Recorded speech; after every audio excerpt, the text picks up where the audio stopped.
अस्सलाम वालेकुम, सुबह खैर। कैसे आप सब लोग? ठीक ठाक हैं, मज़े में हैं? हमारे शो का वेट कर रहे थे? बिल्कुल कर रहे होंगे, क्योंकि मैसेजेस जिस तरह से आप लोगों के आते हैं तो मुझे बहुत खुशी होती है कि आप लोग हमारे शो को देखते हैं, पसंद करते हैं और अप्रिशिएट करते हैं।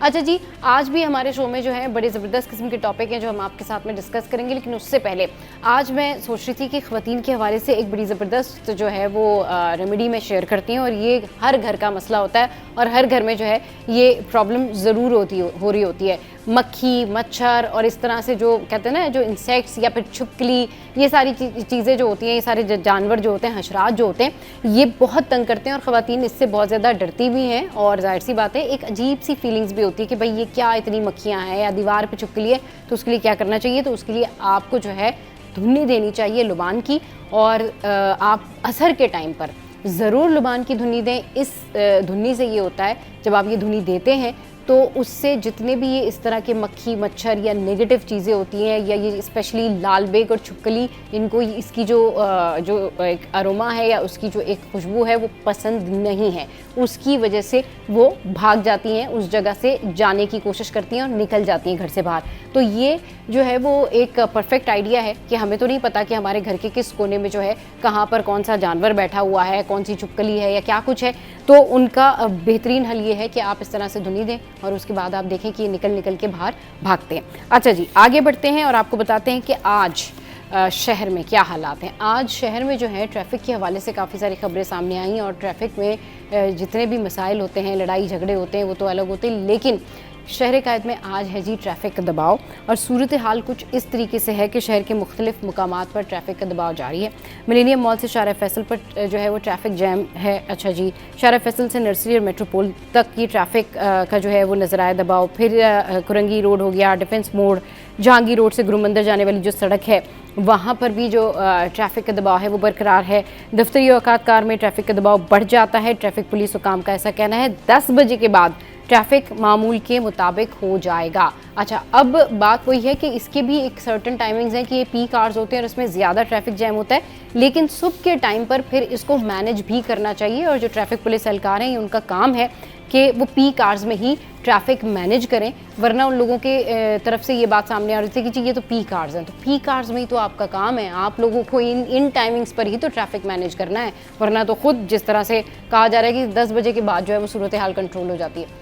तो try to manage it in the peak hours also. अच्छा, अब एक और ख़बर मैं आपके साथ में शेयर करती हूँ, और वो ख़बर क्या है? ख़बर कुछ इस तरीके से है जी कि माली साल 2027-2026 का बजट चलाने के लिए पाकिस्तान को 27.6 खरब रुपए दरकार होंगे। OICCI का ऐसा कहना है, जिनमें से 20.6 खरब रुपए हुकूमती आमदन जबकि 7 खरब रुपए कर्ज़ों से हासिल किए जाएंगे। बजट का तकरीबन 1/4 हिस्सा कर्ज़ों पर इन्हिसार करेगा, जो मालियाती खसारे की मुसलसल मौजूदगी को जाहिर करता है। FBR महसूलात का हदफ 17.6% इजाफे के साथ 15.3 खरब रुपए मुकर्रर किया गया है। OICC का ऐसा कहना है, फेडरल एक्साइज ड्यूटी और कस्टम्स ड्यूटी में सबसे ज़्यादा इजाफा मुतवक्की है, तहम असल माली इजाफा ज़्यादातर इनकम टैक्स और सेल्स टैक्स से आएगा। नॉन टैक्स आमदन में मजमूई तौर पर मामूली इजाफा होगा। अच्छा, पेट्रोलियम लेवी और मुतफरिक आमदन की एक नई बड़ी मद बजट में आमदन के खला को पुर करने में अहम किरदार अदा करेगी। ग्रांट्स और ट्रांसफर्स के अखराजात में 39% इजाफा तजवीज़ किया गया है। शरह सूद में नरमी के बायस कर्ज़ों की अदायगी पर अखराजात गुज़िश्ता बजट के मुकाबले में तकरीबन 2% कम रहने का इम्कान है। अच्छा जी, ये हो गई बजट के हवाले से खबर। आगे बढ़ते हैं और एक और ख़बर जो है वो आपके साथ में शेयर करते हैं, और ये ख़बर क्या है? ये ख़बर ये है जनाब कि जो शहर का मौसम है वो कुछ बेहतर हुआ है, और ऐसा फ़ील आ रहा है कि शायद मौसम बेहतर हो जाए, शायद गर्मी कम हो जाए, लेकिन दिन में वापस मौसम वैसे हो जाता है। अभी जो शहर का मतला है वो अबर आलूद है। अच्छा जी, मौसम गर्म और मरतूब है। मगरबी हवाओं का जो सिलसिला है वो आज से मुल्क के बालाई इलाकों में दाखिल होने का इम्कान है। आज से 20 जून तक सिंध समेत कराची में भी आंधी और हल्की बारिश मुतवक्के है। शहर का मौसम आज निस्बतन गर्म और मरतूब रहने के साथ रात और सुबह के औकात में हल्की बारिश और बूंदाबांदी का इम्कान है। दर्जे हरारत जो है कम से कम आज कराची शहर का वो है 29 डिग्री सेंटीग्रेड, और शहर का जो मौजूदा दर्जा हरारत है वो है जी 31 डिग्री सेंटीग्रेड। तो ये हमने जो है वो आपके साथ में शेयर किया है आज कि जी क्या मौसम है। अच्छा जी, अब लेते हैं ब्रेक के बाद वापस आएंगे, फिर करेंगे ढेर सारी बातें।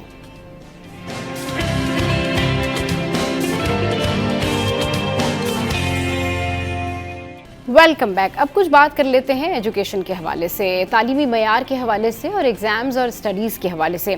यूजुअली ये देखा गया है कि पेरेंट्स जो होते हैं उनकी हर वालिदैन की ये ख्वाहिश होती है कि उनके बच्चे जो हैं वो अच्छा पढ़ें और आगे जाएं, A1 ग्रेड लेकर आएँ। सारा फोकस इस बात पर होता है कि A1 ग्रेड आ जाएगा तो अच्छी यूनिवर्सिटी में एडमिशन हो जाएगा, अच्छी जगह पर अप्लाई कर सकेंगे। A1 ग्रेड लाने से अच्छी जगह पर अप्लाई ज़रूर किया जा सकता है, लेकिन अब यूनिवर्सिटीज़ में जो हैं वो प्रोफेशनल एग्ज़ाम्स मौजूद हैं। MD कैट है, इसके अलावा E-कैट के एग्ज़ाम्स होते हैं और वहाँ पर जो उनके टर्म्स एंड कंडीशन होते हैं, जो उनकी रिक्वायरमेंट होती है, वो B ग्रेड वाले लोग भी एक्सेप्ट करते हैं और एक ख़ास किस्म का प्रोफेशनल एग्ज़ाम होता है जिसको क्लियर करके B ग्रेड का जो स्टूडेंट है वो भी अच्छी बड़ी यूनिवर्सिटी में एडमिशन ले सकता है, तब जब उसकी अपनी स्किल्स हों, तब जब उसने अच्छा पढ़ा हुआ हो, उसके कॉन्सेप्ट जो हैं वो क्लियर हों। लेकिन इस सारी सूरत हाल में जब हम बात कर रहे होते हैं तो बच्चे हमेशा वालिदैन को ये कहते हैं कि अच्छा कोचिंग सेंटर जो है अगर मिल जाए तो वो उनकी कामयाबी की ज़मानत है। A1 ग्रेड लाना बहुत अच्छी बात है, अच्छे ग्रेड्स होने चाहिए, लेकिन प्रोफेशनल लाइफ में A1 ग्रेड शायद आपके इसलिए काम ना आए कि अगर आपके पास नॉलेज नहीं है। हाँ, आपके पास नॉलेज भी है, आपके कॉन्सेप्ट क्लियर हैं, तो वो A1 ग्रेड आपके हमेशा काम आएगा और उससे आपको फ़ायदा होगा। A ग्रेड आपके काम आएगा। आज एजुकेशन सिस्टम पर बात करने के लिए ये जो महंगे कोचिंग सेंटर हैं ये कितने बेनिफिशियल हैं, कितने नहीं हैं, इस पर बात करने के लिए हमारे साथ जो है वो अख्तर साहब मौजूद हैं। अख्तर आरई साहब जो कि एजुकेशनिस्ट हैं, उनको शो में वेलकम करते हैं। अस्सलाम वालेकुम sir, welcome to the show. Good morning, कैसे हैं आप? ठीक है जी बिल्कुल ठीक है। बहुत ज़बरदस्त टॉपिक है, आजकल बच्चों के लिए बहुत इम्पोर्टेंट है अपने कैरियर को प्रोसीड करने के लिए। बिल्कुल ठीक कह रहे हैं सर, करियर को परस्यू करने के लिए बहुत इंपॉर्टेंट टॉपिक है। एजुकेशन सिस्टम में जहां बहुत सारे जो है वो एस्पेक्ट्स हैं, वहीं पर हम कोचिंग सेंटर्स के हवाले से भी बात करेंगे। वैसे तो लाहौर और कराची में जो है बहुत ज़्यादा इंस्टीट्यूट्स हैं, कोचिंग सेंटर्स हैं, लेकिन कराची में क्योंकि मेडिकल कॉलेजेस, इंजीनियरिंग कॉलेजेस ज़्यादा हैं, तो जो सबसे बड़ी इंडस्ट्री है कोचिंग सेंटर्स की वो कराची में ही है। आपको क्या लगता है ये कोचिंग सेंटर्स जो हैं मनी मेकर्स हैं या करियर मेकर्स हैं? इनको चूज़ कैसे करना चाहिए? देखिए, प्रोफेशन, हर प्रोफेशन एक इबादत होती है, मगर पाकिस्तान में अनलकीली हर प्रोफेशन को पैसा कमाने का जरिया समझा जाता है। और जाहिर है चाहे तालीम ही क्यों ना हो, और ख़ास तौर पर जब बच्चों के कैरियर की बात हो, उनकी प्रोफेशनल यूनिवर्सिटीज़ में जाने की बात हो, तो पेरेंट्स की सोच भी यही होती है कि बच्चे को किसी न किसी तरह से उनका एडमिशन मिल जाए। तो इसीलिए कॉलेज एडमिशन टेस्ट का जो रुझान है वो पिछले कोई 15 से 20 सालों में बहुत ज़्यादा बढ़ चुका है। और जहाँ तक फॉर्मल एजुकेशन की बात है, यानी कि इंटरमीडिएट तक की बात है, वहाँ पर भी आपने देखा कि ग्रेड्स की दौड़ लगी हुई है और काबिलियत की बात नहीं है, लर्निंग आउटकम्स की बात नहीं है कि बच्चे को काबिल बनाया जाए, प्रिपेयर किया जाए, बल्कि उसमें ग्रेड्स लिए जाएं एलिजिबिलिटी की वजह से। जब फिर वो एलिजिबल होता है तो फिर जो एक ज़माने में एप्टीट्यूड टेस्ट होता था किसी प्रोफेशनल यूनिवर्सिटी में, बच्चे का रुझान टेस्ट उर्दू में कहलाता है, वो होता था। मगर अनलकीली वो रुझान टेस्ट जो है वो एडमिशन टेस्ट की शक्ल अख्तियार कर चुका है। रुझान टेस्ट का मकसद सिर्फ ये होता है कि क्या बच्चा ये बाई बर्थ इंजीनियर है, डॉक्टर है, अगर इंजीनियरिंग में जाएगा किस फील्ड में जाना चाहिए, हम बजाय उस चीज को चूज करने के हम एडमिशन पर फोकस करते हैं। इसीलिए ये जितने कोचिंग सेंटर हैं ये एक्सपर्ट हो चुके हैं, टारगेटेड एग्जाम हैक्स का यूज करते हैं और इसको क्योंकि डिकोडिंग कर लेते हैं, इनको पता होता है कि टेस्ट कैसे लिए जाते हैं। और जैसे पास पेपर से आपने देखा होगा, केमिस्ट सिस्टम के पास पेपर से तैयारी कराने की एक्सपर्टीज आ चुकी होती हैं, या 5 ईयर या 10 ईयर पेपर से हमारे FSC के या मैट्रिक के एग्जाम्स की तैयारी कराई जाती है। तो they are very much expert. तो वो एक्सपर्टीज है, उसका पर्पस पैसा कमाना है, इंडस्ट्री बन चुकी है। बिल्कुल आपने दूसरा फरमाया।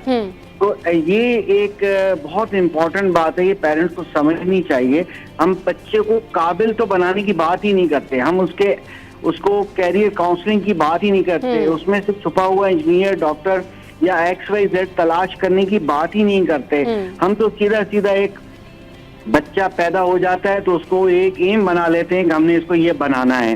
फिर वो उसमें पैसे का इस्तेमाल भी होता है, ग्रेड्स भी परचेज किए जाते हैं, और फिर जो कुछ ऐसे एक्सपर्ट सेंटर्स हैं उनके पास जाया जाता है और वो उन बच्चों को टू द पॉइंट प्रिपेयर करते हैं ताकि जो चाइल्ड है वो उसमें हाईएस्ट स्कोर लेकर एडमिशन के मेरिट पे ऊपर आ जाए और एडमिशन उनका हो जाए।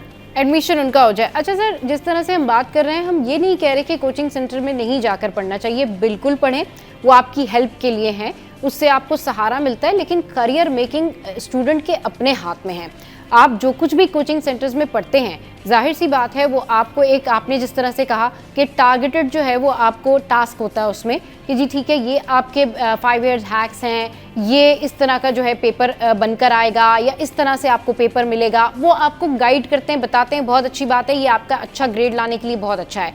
लेकिन जो रट्टाफिकेशन है उससे शायद आप अच्छे मार्क्स तो हासिल कर सकते हैं, लेकिन जब बड़ी यूनिवर्सिटीज़ में एडमिशन की बात आती है तो आप देखें कि A1 ग्रेड के स्टूडेंट, A ग्रेड के स्टूडेंट भी जो है वो एग्ज़ाम पास नहीं कर पाते। तो अब नॉलेज चाहिए, अब कॉन्सेप्ट क्लियर होना चाहिए, अब स्टडी बेहतर होनी चाहिए। वालिदैन शायद, बहुत सारे वालिदैन इस बात को समझ रहे हैं, लेकिन अभी भी बहुत सारे ऐसे पेरेंट्स हैं जो ये समझते हैं कि A1 grade is fine enough to get admission. जी बिल्कुल, फाइन तो नहीं है। हाँ। यही तो सोच चेंज करनी है। पेरेंट्स को ये समझना होगा हाँ। कि बच्चे के अंदर हमें काबिलियत पैदा करनी है, ज़ौक़ और शौक पैदा करना है, उनको समझना है कि ये किस फील्ड में बेहतर कर सकता है, अल्लाह ने क्या इनको बनाया है, क्या इनसे काम लेना है। हाँ। हम उसको अपने बच्चे को समझते नहीं है, तो हमें अपने बच्चे के लर्निंग स्टाइल्स देखने हैं, उनकी मल्टीपल इंटेलिजेंस थ्योरी के मुताबिक उनको डिस्कवर करना है, हमें बच्चे की टाइप समझनी है, फिर हमें किसी कैरियर में उसको यानी पॉलिश करना है। पॉलिश करें, सब कुछ करें, मगर बच्चे को जाने, बच्चे को दिलचस्पी पैदा करें, ताकि बच्चा प्रोफेशन में जाने के बाद भी वो डॉक्टर हो, ना कि वो बिजनेस हो, ना कि पता चला कि वो एक बिजनेसमैन बनता। तो डॉक्टर जब बनेगा वो फिर खिदमत तो नहीं करेगा ना, वो तो कुछ और बनेगा। एक इंजीनियर है, उसको आप डॉक्टर बना दें जबरदस्ती। तो this is a big thing जो कि हमारे वालिदैन को सोचना होगा। हमारे सिस्टम ऐसा बन चुका है, स्टार्टिंग फ्रॉम ग्रेड 1, क्लास 1 से ये चीजें हो रही हैं कि बस ग्रेड की दौड़ है और कुछ भी नहीं है। और बस हमारा रोड एजुकेशन सिस्टम नाकाम है, कैम्पस सिस्टम काफी हद तक बेहतर है, वहाँ पर भी आप देखें आजकल बड़े मसाइल हैं, बहुत मसाइल है, एग्जाम के हैक और उसके शॉर्टकट्स आ चुके हैं, होती है। तो ये बड़ी इंपॉर्टेंट बातें हैं। बिल्कुल ठीक कह रहे हैं कि अगर आप इन कोचिंग सेंटर्स में जाते हैं जरूर भेजें। ये कोचिंग सेंटर्स जो होते हैं वो जाहिर सी बात है अगर पैसे बना रहे हैं तो वो आपको उनके जो स्टूडेंट्स हैं उनके ग्रेड्स भी अच्छे आते हैं, लेकिन आपका काम ये है कि अच्छे ग्रेड्स के साथ कॉन्सेप्ट भी क्लियर करें ताकि आप इंटर मैट्रिक भी अच्छे ग्रेड से करें, और जब आपको प्रोफेशनल यूनिवर्सिटीज़ में एडमिशन चाहिए हो तो आपके पास नॉलेज भी हो, आप वहाँ के लिए भी एलिजिबल हों। अच्छा, ये ज़रूर बताइएगा अख्तर साहब कि स्टूडेंट्स तैयारी कैसे करें, एक ऐसी तैयारी जो उनको मैट्रिक से लेकर इंजीनियर बनने तक या फिर मैट्रिक से लेकर डॉक्टर बनने तक या किसी भी अच्छी फील्ड में जाने तक काम आए, कि उनके इंटर में ग्रेड्स भी अच्छे आएँ, उनका A1 ग्रेड भी हो, वो टॉप भी कर सकें, अच्छा पढ़ भी सकें, और साथ साथ इतनी काबिलियत उनमें हो कि वो जो यूनिवर्सिटीज़ के जो टेस्ट होते हैं, जो प्रोफेशनल टेस्ट होते हैं या एप्टीट्यूड टेस्ट होते हैं या दाखिले के लिए जो एलिजिबिलिटी क्राइटेरिया है उसको अचीव कर पाएँ। किस तरह से पढ़ा जाए? जी बिल्कुल, बहुत अच्छी बात आपने पूछी है। देखिए, सबसे पहले जो आदतें होती हैं वो बचपन से डेवलप होती हैं। जब हम बच्चे के ग्रेड 1 के बच्चे को ट्यूशन पे लगा देते हैं, ट्यूटर मुकर्रर कर देते हैं, एक छोटा सा होम असाइनमेंट आता है स्कूल से, वो भी ट्यूटर की जिम्मेदारी है, आउटसोर्स कर देते हैं, उसको एडिक्टेड बना देते हैं कि दूसरे लोग उसकी मदद करें। बात यह कि अभी स्कूल के भी इश्यूज हैं, क्योंकि वहाँ क्लास सिस्टम है, लार्ज क्लास साइज होता है, वो 100% एग्जामिनेशन फोकस कैरिकुलम पे काम करते, इस तरह के उनके मसाइल हैं। तो क्योंकि बहुत से बच्चे इंफरादी तवज्जो चाहते हैं, तो पेरेंट्स अपना क्वालिटी टाइम नहीं दे पाते, उनकी डायरी तक, होमवर्क डायरी तक चेक नहीं करते। जब आप बचपन से आदतें डालेंगे, बच्चे स्क्रीन में लग जाते हैं, बाज़ औक़ात फिर और जाके वो तो बिल्कुल डाइवर्ट हो जाते हैं। तो हमें बहुत सी चीजें ऐसी करनी पड़ेंगी कि ताकि जो है ना ये उसके सॉल्यूशंस ये हैं कि स्कूल में इनफरादी तवज्जो नहीं दी जा सकती जब तक पेरेंट्स खुद भी कोशिश ना करें, होमवर्क ना देखें, उनकी मॉरल सपोर्ट ना करें। बच्चा 1-to-1 फॉर्मेट में बाज़ औक़ात बच्चे पढ़ते हैं, हर बच्चे का लर्निंग स्टाइल डिफरेंट है और वो 20-30 बच्चों के 35 बच्चों के ग्रुप में नहीं पढ़ सकता। उसको इनफरादी तवज्जो चाहिए, आपकी तवज्जो चाहिए, वालिदैन की तवज्जो चाहिए। सही। तो क्लासरूम के साइज का मसला है और पेरेंट्स रोजाना अपने बच्चे को 20 से 30 मिनट देने की आदत डालें, उनको स्टडीज में इन्वॉल्व हो, कंबाइंड रीडिंग करें, देखें, बच्चों को सेल्फ लर्निंग की आदतें डालें, उनको स्किल्स दें। उस्ताद और वालिदैन के दरमियान में मुसलसल राब्ता जरूरी होता है, ताकि आगाज से ही यानी प्राइमरी से ही जो है ना सिलसिला ऐसा चलता रहे कि बच्चा खुद चले। होमवर्क है उनके। अच्छा अख्तर साहब, बिल्कुल आपने कहा कि वालिदैन को जरूर नजर रखनी चाहिए कि बच्चे क्या कर रहे हैं। वहीं शॉर्टली ये भी बताइएगा कि कॉन्सेप्ट ये है कि बड़ा स्कूल, महंगा कोचिंग और महंगी वो जगहें जहां पर तालीम दी जाती है, उसकी वजह से बच्चों का करियर बन जाता है, ये कहां तक जस्टिफाइड है? देखिए, नहीं जस्टिफाइड नहीं, ये ऐसे मिथ है, ये मिथ है कि जनाब महंगी चीज अच्छी होगी, ठीक है, ज्यादा प्रेजेंटेबल है, बेशक उसके अंदर मिट्टी पैक करके दे दी जाए आपको, तो ये कॉन्सेप्ट ठीक नहीं है। जब तक आप खुद भी आपका बच्चा जब तक के उतना जो है वो एबल नहीं होगा, उसके अंदर एबिलिटीज नहीं होंगी, तो आप उसको कहीं भी पढ़ा लें, उससे उसको फायदा नहीं होगा। पहले तो बच्चे को शौक होना चाहिए, बच्चे के अंदर वो कैलिबर होना चाहिए, सोचने का, समझने का, पढ़ने का शौक होना चाहिए, तो फिर मेरे ख्याल में वो किसी भी कॉलेज या स्कूल में अच्छा पढ़ सकता है। राइट, बिल्कुल बिल्कुल। एक रट्टा सिस्टम ध्यान में जो इस तरह के तरीके कार है, उससे भागना पड़ेगा, हमें पड़ेगा। जो बच्चों को सेल्फ ड्राइवनेस बताएं, और फिर यहाँ तक है कि अगर कोई वर्ड मीनिंग का है तो बच्चे को डिक्शनरी रेफर करना नहीं सिखाई जाती। सही, बिल्कुल। चले जी, बहुत शुक्रिया अख्तर साहब आपके कीमती वक्त के लिए। Thank you very much time.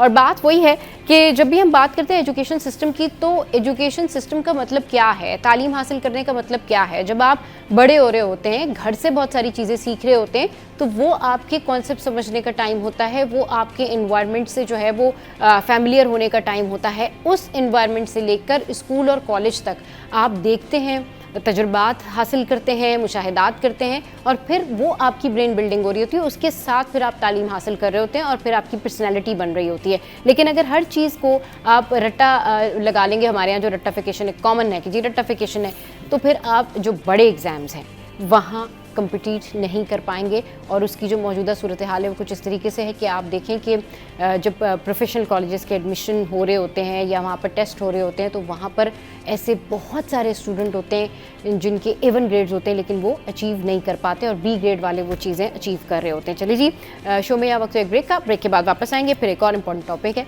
जो हम आपके साथ में डिस्कस करेंगे। Stay with us.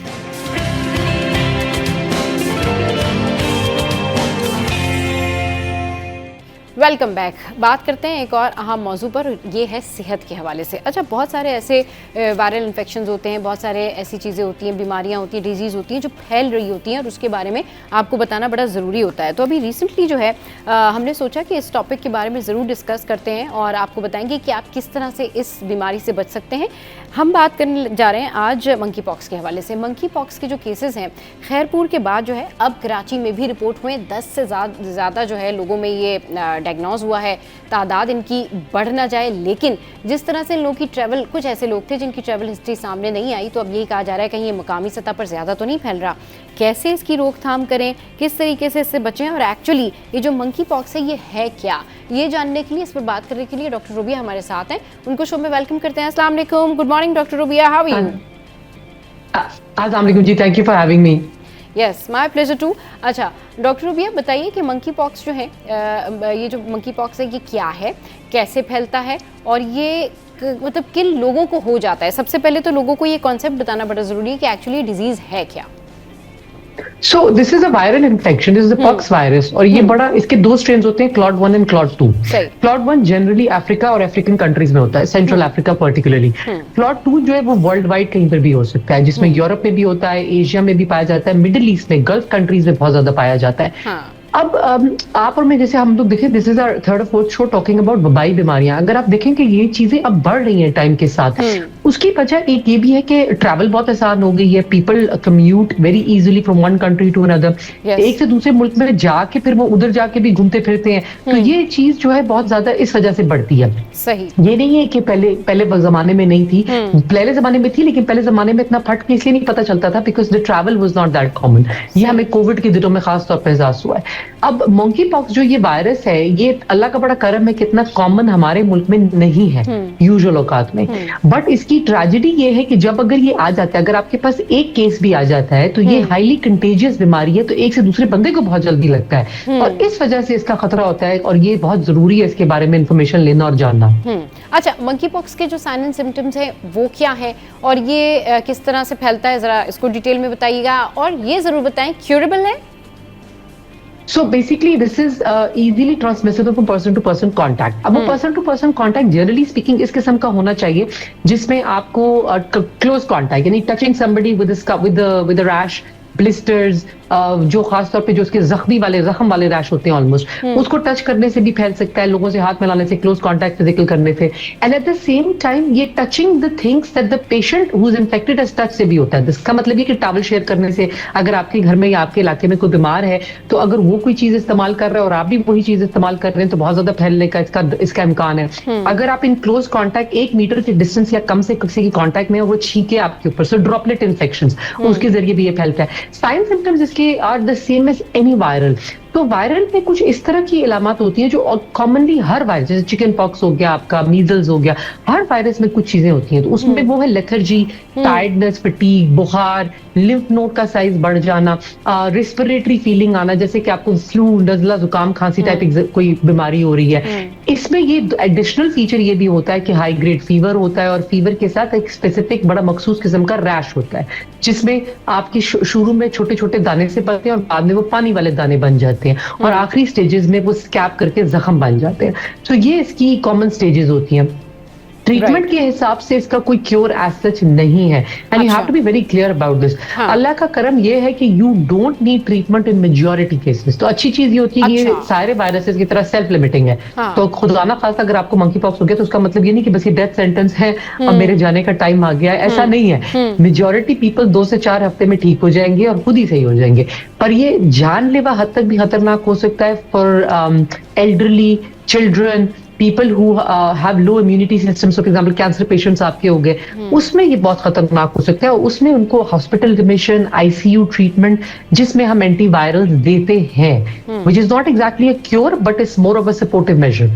राइट और ये सपोर्टिव मेजर बहुत जो है ना वो बेनिफिशियल भी होते हैं। अच्छा ये बताएं कि ये इसका जो आपने कहा कि ये कंटेजियस है, किस तरह से फैलता है, लोगों को एहतियात कैसे करनी चाहिए? इसमें देखिए कॉमन चीजें बहुत कॉमन होनी चाहिए। आप लोगों को एक कॉमनेस्ट हैबिट डेवलप करनी चाहिए हर एक को, वो है हाथ धोने की। अच्छा। खाना खाने से पहले हाथ धोएं, किसी से इंटरेक्ट करने के बाद किसी से मिले हैं हाथ धोएं। इस हद तक ऑब्सेसिव बेशक ना हो जाए कि लोग आपको समझेंगे तो पागल है, लेकिन फिर भी 2-3 कॉन्टैक्ट जो है उसमें आपका बहुत जरूरी है। अगर आप किसी बीमार की मिजाज पुरसी के लिए जाते हैं तो वापस आके if you can take a shower, अगर आप नहा धो नहीं सकते तो कम से कम हाथ जरूर धोएं। अगर आपको शक है कि आप खुद बीमार हैं तो ये सबसे बड़ी बात, रिस्पॉन्सिबिलिटी जो बीमार बंदे से शुरू होती है, आप अपने आप को आइसोलेट कर लें, क्वारंटीन कर लें। अच्छी बात यह है कि कोविड के बाद हम सारे एक्सपर्ट हो गए वायरल इलनेसेस में और क्वारंटीन करने में और इस तरह की चीजों में, क्योंकि उसने हमें बड़ा सिखाया। लोग तो अपने सौदा सलक भी लाकर धोते थे पहले खोलने से पहले। बिल्कुल, जो टिन पैक्स वगैरह होते हैं वो भी अगर आप उसको वॉश कर लें तो कोई मसला नहीं है, क्योंकि ऊपर से तो वो पैक होते हैं, लेकिन क्योंकि वो रखे होते हैं शॉप्स में रखे होते हैं, उसके ऊपर बहुत ज्यादा मिट्टी भी लगी हुई होती है और उस वजह से भी लोगों को बहुत सारी डिजीजेस होती है, उन्हें आइडिया नहीं होता। जस्ट लाइक अगर कोई जो है वो कोई ऐसा टिन पैक लेकर आया है या कोई ऐसा क्लोज बॉक्स है जो कि काफी टाइम से रखा हुआ है, अब आपने ग्रोसरी की है, घर ले आए, तो फौरन से आप खोल के उसको जो है वो यूज करना ना शुरू करें, बल्कि अगर आपको लगता है कि अच्छी पैकिंग है तो उसको आप पहले धो लें और फिर फ्रिज में आप रखें, अगर आप रखना चाहते हैं या जहां भी रखना है। And you have to remember कि हमारे ज्यादातर वेयर हाउसेस और गोदामों में जो है किसी भी किस्म का जानवर पाया जा सकता है। It's impossible to control these things. ये चीजें आपकी बस में नहीं है। अभी इसके बारे में प्रिटेंड करना कि ये एग्जिस्ट नहीं करता, नहीं जी हमारे यहाँ चूहे नहीं है या हमारे यहाँ बैट्स नहीं है, ये बातें गलत है। जानवर हमारे पास हर किस्म का है, कहीं पे भी कोई किसी किस्म का भी पाया जा सकता है। सो आई टोटली सपोर्ट दिस।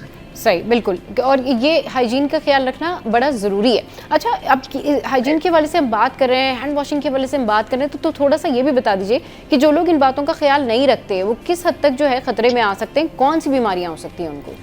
नहीं, तो this is very very sad if you not conscious of your hygiene. और जो हो जाता है, क्योंकि अगर लोअर सोशियो इकोनॉमिक स्टेटस वालों को आप देखें तो उनको ना उनके पास साफ पानी होता है नहाने धोने के लिए, ना उनको ये आदत होती है साफ उनके भी हर वक्त हाथ धोए एंड ऑल दैट। उसमें ये कि you are putting yourself at risk है। तो कॉमन इन्फेक्शन जो सबसे ज्यादा कॉमन है, तो दोज आर योर गैस्ट्रो, आपके गैस्ट्रोएंटरोलॉजी के प्रॉब्लम्स, आपकी टमी बग्स हो गई, आपके वायरसेस हो गए, आपकी बैक्टीरियल इन्फेक्शंस हो गई, and then there are scary ones as well, जैसे आपका टाइफाइड हो गया। अनदर प्रॉब्लम विद हाइजीन जो लोग नहीं देखते, आप बार्बर के पास जब जाते हैं हजामत बनाने के लिए, तो आपके जो हेपेटाइटिस है वो बहुत ज्यादा वहां से फैलता है। अब एक बहुत कॉमन एक मिसनोमर आ गया कि नहीं, वो उसने कैंची जो थी वो निकाली, उसने हॉट के चेंबर में रखी हुई थी। हॉट चेंबर का सिर्फ होना is not enough, is it functioning okay, उसका टेम्परेचर ठीक है कि नहीं ठीक है, वो वाकई में कोई इस्तेमाल कर रहा है या फिर वैसे दिखावे के लिए रखा हुआ है। तो ये चीजों की तहकीक करना बहुत जरूरी है। टॉवल शेयरिंग एक चीज आपको अवॉइड करनी चाहिए। अगर आप किसी ऐसी सिचुएशन में हैं कि जिसमें आपको लगता है कि आपके पास एक टॉवल और आपको शेयर करना पड़ेगा, आप टॉवल इस्तेमाल ही ना करें अगर आप कर सकते हैं। ये वो चीजें होती हैं जिनसे आपकी जो स्किन की वबाई बीमारियां वो फैलती हैं। स्केबीज बहुत कॉमनली देखे जाता है, fungal infections and skin rashes बहुत कॉमन देखे जाते हैं। बच्चे जो स्विमिंग के लिए जाते हैं उसमें ये मैंने बहुत कॉमनली देखा है कि स्विमिंग से आप एक तो वायरल वॉट्स बहुत कॉमनली लगते हैं, फंगल इन्फेक्शंस भी बहुत कॉमनली लगती हैं, और उसकी वजह होते हैं स्विमिंग पूल का जो शावर होता है उसमें अगर आप नंगे पांव फिरे तो चप्पल पहनने की आदत डालें। ऐसे फर्श जो है, क्योंकि यहाँ पे पानी होता है वहां पे इन्फेक्शन होने का ज्यादा खदशा होता है। तो ये कॉमन चीजें हैं समर के लिए, खासतौर पे जो खास फैमिलीज जा रही हैं स्विमिंग के लिए आजकल, इन चीजों का ख्याल करें। इन चीज़ों का ख्याल करें और बिल्कुल इन चीज़ों का ख्याल करना चाहिए। अच्छा, अब हम ख़वातीन के हवाले से बात कर लेते हैं, और आपने स्विमिंग का जिक्र किया तो उस हवाले से बात कर लेते हैं। यूजुअली जब फार्म हाउसेस पर लोग जाते हैं स्विमिंग के लिए जाते हैं तो वहाँ पर डॉक्टर रूबिया अक्सर व बेशतर ऐसा होता है कि लोग बहुत कम रिपोर्ट है ये केस, लेकिन खुदा ना खास्ता इस तरह की खबरें भी आ रही होती हैं कि जी किसी को निगलेरिया हो गया, या ख़वातीन अगर पार्लर गई हैं, सलून गई हैं, तो वो वापस आती हैं तो वो कहती जी हमें तो जो है ना स्किन डिजीज़ हो गई। इस हवाले से ये बताएं कि जब स्विमिंग पे जा रहे हों या अब क्योंकि छुट्टियां हैं, समर वेकेशंस पे जब फैमिलीज जाती हैं, फार्म हाउस जाती हैं, या बच्चे स्विमिंग करते हैं तो किन बातों का ख्याल रखें, ख़वातीन पार्लर जाती हैं तो किन बातों का ख्याल रखें? दो तीन कॉमन हैबिट्स अपना लें। अगर आप सारा दिन बाहर फिरते रहें तो आप पूरी कोशिश ये करें कि आप रात को शावर लेके सोएं। अक्सर लोगों को आदत होती है, माई सेल्फ इंक्लूडेड, कि हम सुबह शावर लेते हैं क्योंकि हमें होता है कि हमारा दिन अच्छा गुजरेगा, गर्म मुल्क है, आप फ्रेश गुजारेंगे दिन। लेकिन आप ये सोचे ना, आप सारा दिन वो जिस्म लेके, वो स्किन लेके, वो बाहर लेके आप सारा दिन बाहर फिर रहे हैं आलूदा हवा में, आपकी पोल्यूशन है, आपके जरासीम है, आपका और लोगों से कॉन्टेक्ट है, लोग छींक रहे हैं, खांस रहे हैं, आपके ऊपर ड्रॉपलेट्स गिर रहे हैं, और वो सारा दिन वो सारे जरासीम लेके आप जाके अपने बिस्तर में सो जाते हैं। अब वो सारा कुछ आपकी लिनन में ट्रांसफर हो गया, आपकी बेड लिनन में ट्रांसफर हो गया। फिर वो जाहिर बात है आप 6-7 घंटे उसमें रहते हैं, अगले दिन अब वो पकता रहता है क्योंकि रोज कौन बेडशीटें चेंज करता है। तो एक सिंपल हैबिट है कि अगर आप शाम को नहा सकते हैं या रात को नहा सकते हैं घर वापस आने के बाद, वो तो बेस्ट है, नथिंग लाइक दैट। क्योंकि मैं हमेशा ये कहती हूँ, don't take the street to the sheets. आप स्ट्रीट्स को शीट्स में ना लेके जाएं। दूसरी चीज ये जो हमने पहले भी बात की, जैसे अगर आप पार्लर और पूल्स वगैरह में जा रहे हैं तो अपनी हाइजीन के बारे में कॉन्शियस हो जाए, अपना बैग साथ लेके जाएं, जो चीजें आप अपनी ले जा सकते हैं अपनी साथ लेके जाएं। अब तो खवातीन बहुत कॉन्शियस हो गई है, मैं अक्सर देखती हूँ पार्लर्स में भी खवातीन अपनी चीजें साथ ला रही होती है कि नहीं आप मेरे क्यूटिकल्स जो है वो इसी से काटे हैं, मैं कटर पर ला रही हूँ। तो ये छोटी छोटी बातों का ख्याल रखना बहुत जरूरी है। बिकॉज देखिए बीमारी जब होती है ना, मेरे पास इतने मरीज आते हैं जो आके कहते हैं डॉक्टर साहब ये मतलब पहले तो कभी नहीं हुई, क्यों हुई? और मुझे उन पर इतना तरस आता है कि वो इतने बेचारे इनोसेंटली ये सवाल पूछते हैं। फिर मैं वही घिसा पिटा डायलॉग मारती हूँ कि कोई भी चीज किसी को पहली बार तो होनी है, तो बस वो ये बात चीज इस तरह समझनी चाहिए। सही, चलिए जी बिल्कुल ब्रेक लेते हैं, ब्रेक के बाद वापस आते हैं, फिर डिस्कशन को करते हैं कंटिन्यू।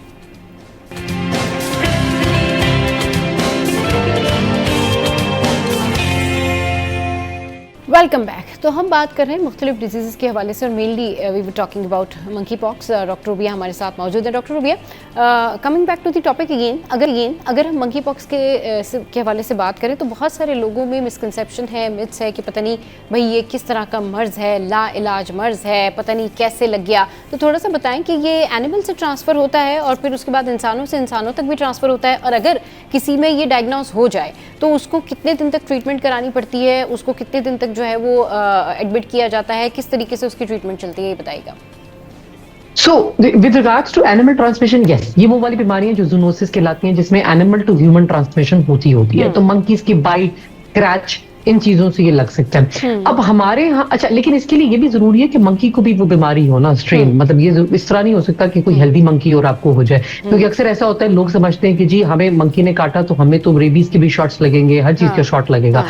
तो you have to remember the demeanour of the animal, बीमार था कि नहीं था। पेट्स के अगर आपके घर में, उनके बारे में आपको पता होना चाहिए, वो बीमार तो नहीं है, कोई बीमारियां तो उनमें नहीं है, रेगुलर चेक बड़ा जरूरी है।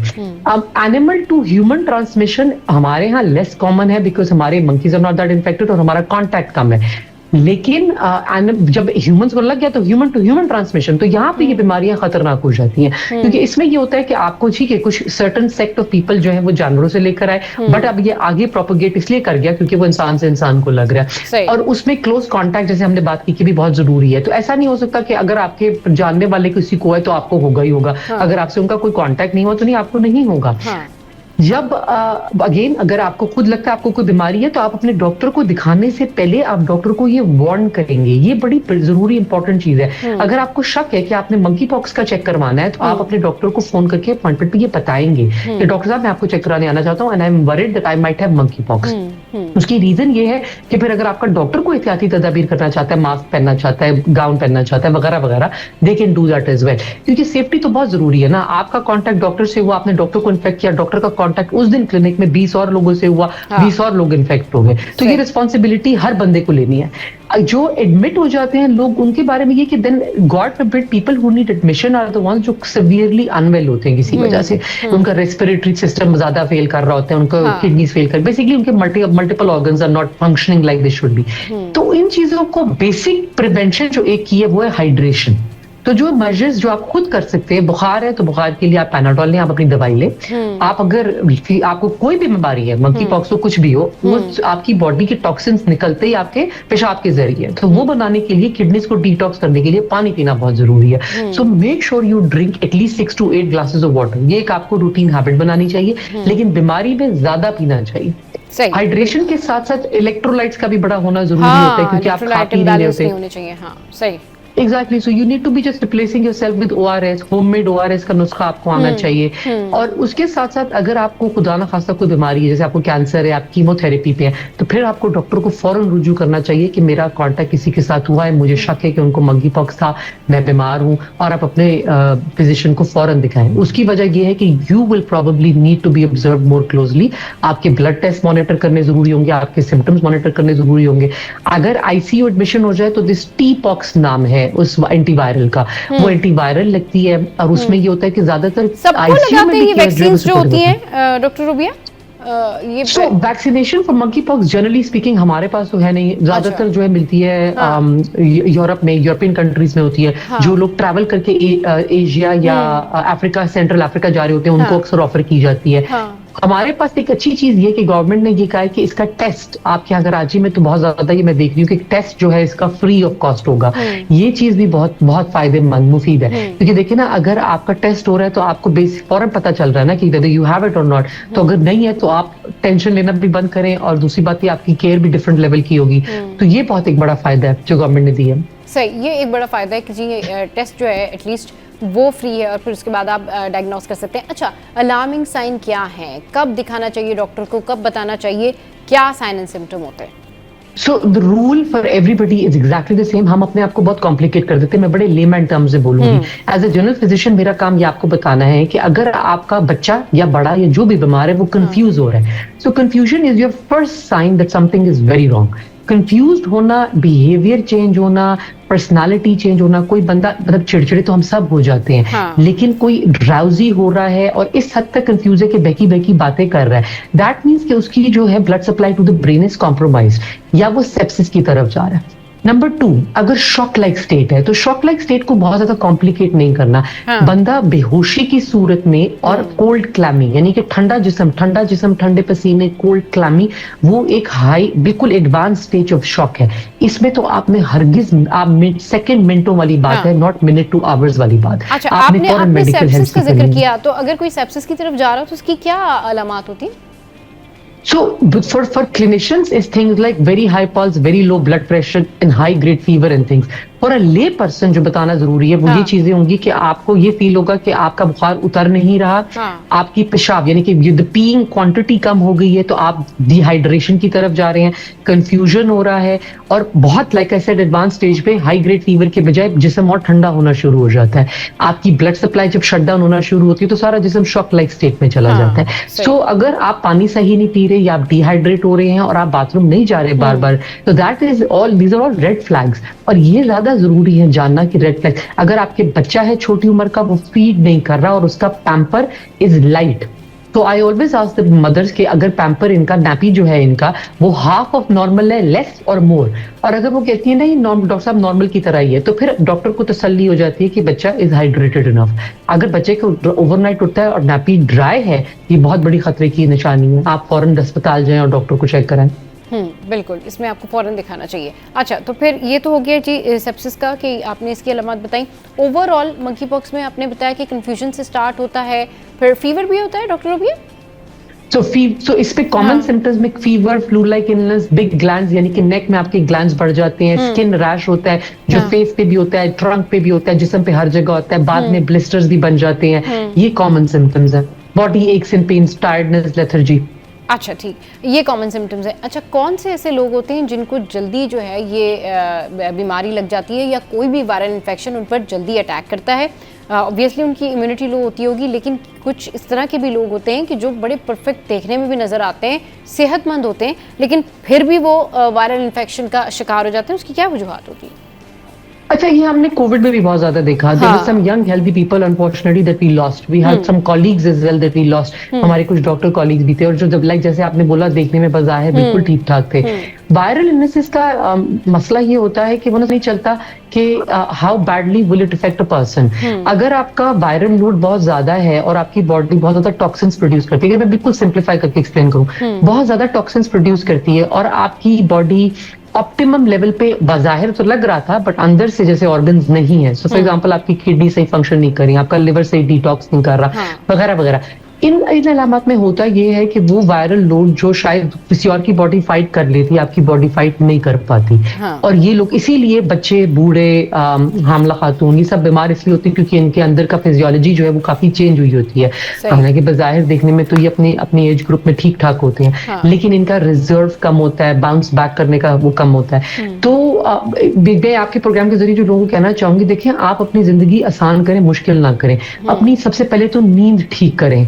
If your sleep is not good, तो then you're really really messed up, क्योंकि आप अपनी बॉडी को हील करने का टाइम ही नहीं दे रहे हैं। और कितने लोग होंगे जो आपके शो को देखेंगे और इस बात में मैं लोगों कहती हूँ आप अपने हाथ खड़ा करें कि आप टाइम पे 9 या 10, 9:30 तक सो जाते हैं, एंड दिल बी हार्डली 100 के कमरे में भी हार्डली 2-3 लोग होते हैं जो 9:30, 10 तक पाकिस्तान में सोते हैं।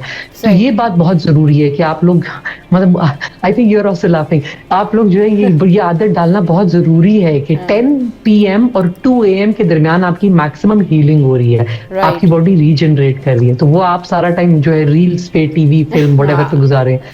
दूसरा सेकंड थिंग नींद के बाद is your whole food diet, यानी कि शॉर्टकट ना लें खाने में। खीरा खाएं, टमाटर खाएं, गाजर खाएं, मूली खाएं, फिश खाएं, मुर्गी खाएं, दाल खाएं, ऐसी चीजें खाएं जो अपनी नेचुरल एलिमेंट में होती हैं। तो ये दो सिंप्लीफाई करें, जिंदगी को कॉम्प्लिकेट ना करें कि मैंने 7 मील प्लान बनाना है और मैंने 14 दिन इस तरह खाना है, वो जिंदगी बड़ी मुश्किल हो जाती है। थोड़ा बोरिंग हो जाए, जिंदगी आसान हो जाएगी। सही, चले जी, बहुत शुक्रिया डॉक्टर रोबिया, आपने वक्त निकाला हमारे शो के लिए।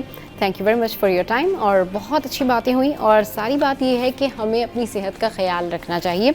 और अगर आपको लगता है कि आपके बॉडी में इस तरह की अलामात हैं जिनका जिक्र अभी हमने अपनी गुफ्तगू में किया है, तो पहली फुर्सत में डॉक्टर को दिखाएं और डॉक्टर जो है उसको ज़रूर अपनी अलामात बताएं और ये भी बताएं कि आपको किस बारे में शक है, आप किस लिए जो है वो आना चाहते हैं और किस चीज़ के लिए आप डॉक्टर से राब्ता कायम करना चाहते हैं। चलिए जी, यहाँ वक्त तो एक ब्रेक का, हेडलाइंस ब्रेक के बाद वापस आएंगे, करेंगे ढेर सारी बातें। हमारे साथ रहिए।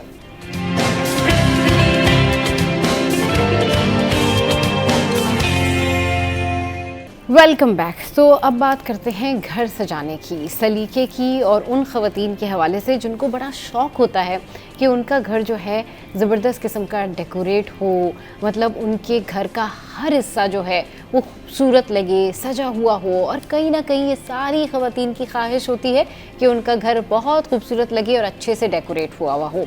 अगर वहाँ पर टीवी लॉन्ज है तो टीवी लॉन्ज बहुत खूबसूरत लगे, बेडरूम है तो वो बहुत प्यारा लगे, अगर लॉन है, कोर्टयार्ड है तो वो बड़ा जो है खूबसूरत लगे और साफ़ सुथरा हो। यानी कि उसमें जो चीज़ें रखी हों बेशक वो महंगी ना हो लेकिन वो इतनी एडजस्टेबल हों कि आँखों को भाएँ।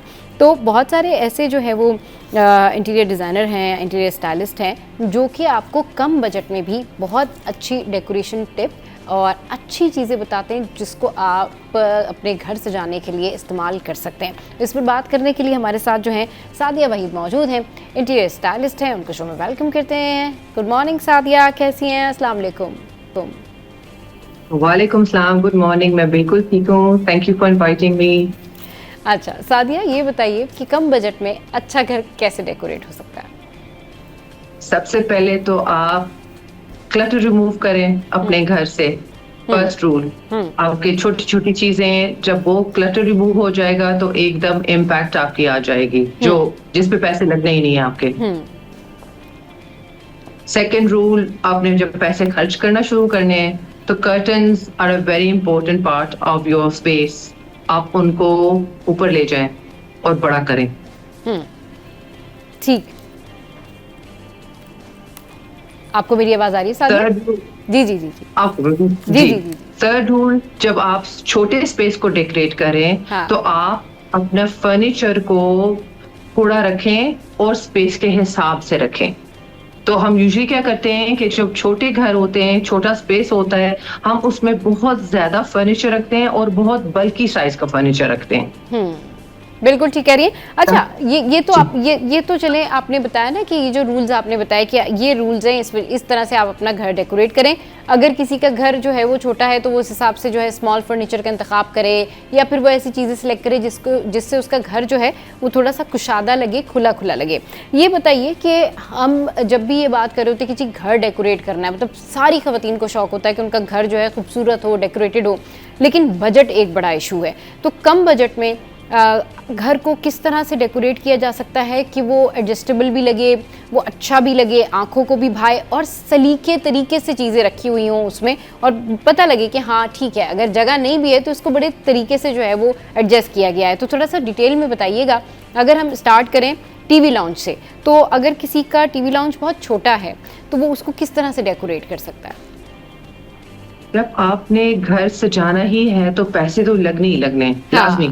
आपने उसमें सोफा तो लेना ही लेना है, आपने रग लेना ही लेना है, कुशन्स भी लेने हैं, टेलीविजन भी लेना है, खर्चा तो होना है लाजमी। ऐसा तो हो नहीं सकता कि आपने घर ले लिए तो आपने उसमें फर्नीचर नहीं लेना। सही।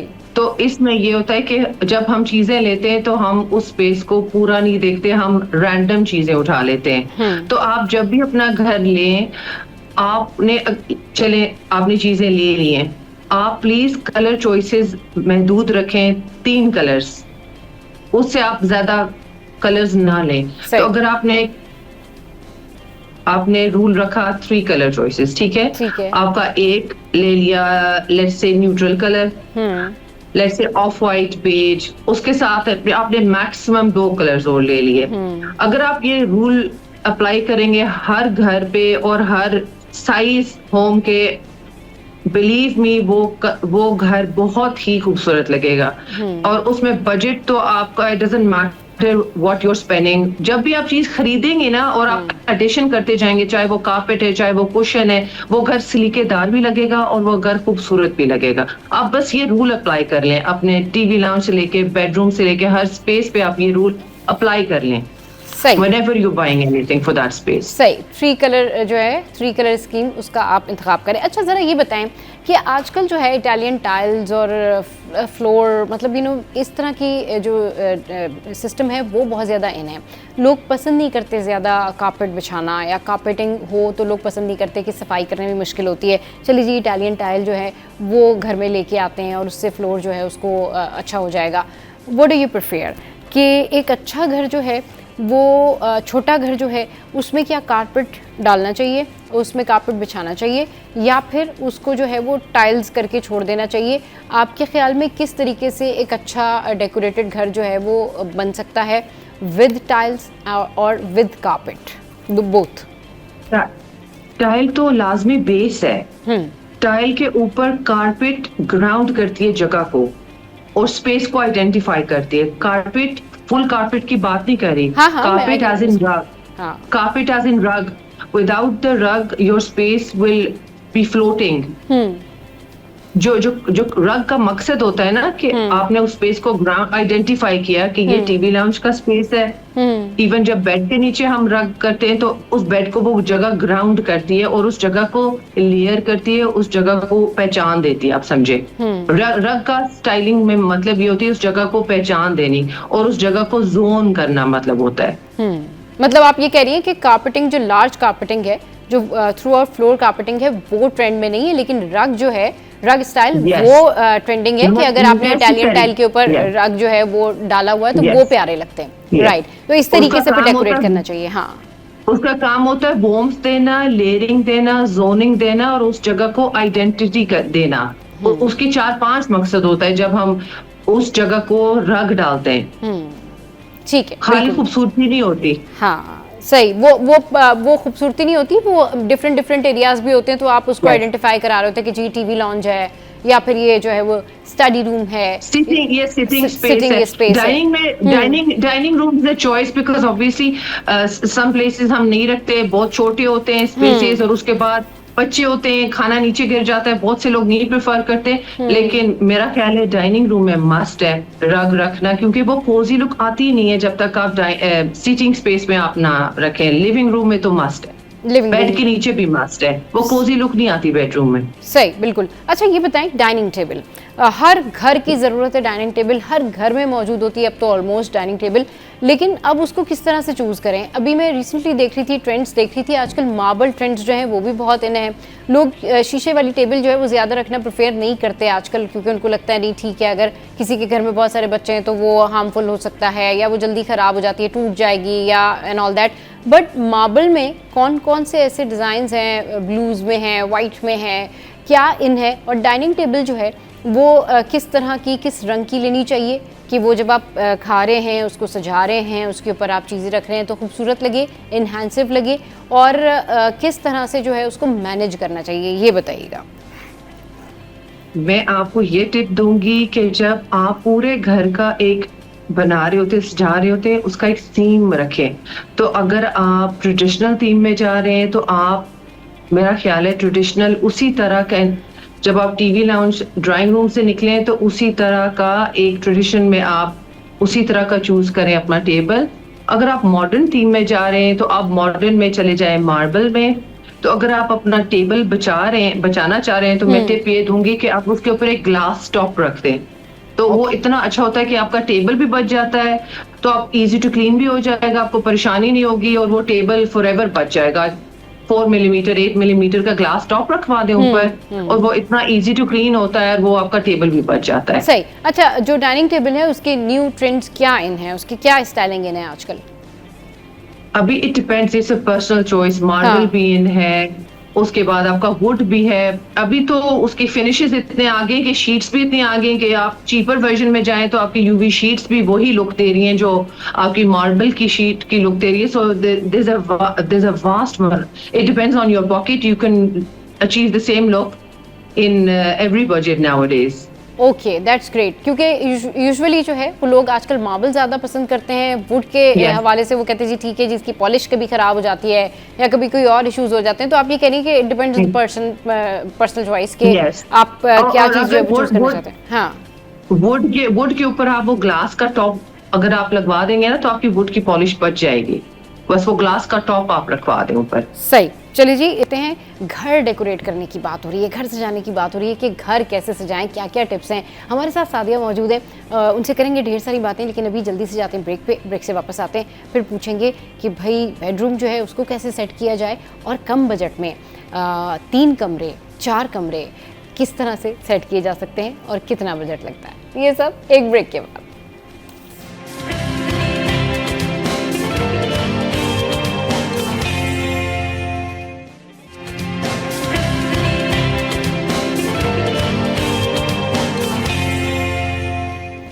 Welcome back. सादिया हमारे साथ मौजूद है। हम होम डेकोरेशन के हवाले से बात कर रहे हैं, साथ साथ बजट भी पूछते जा रहे हैं ताकि ख़वातीन को आइडिया होता रहे कि भाई कितना बजट लगता है।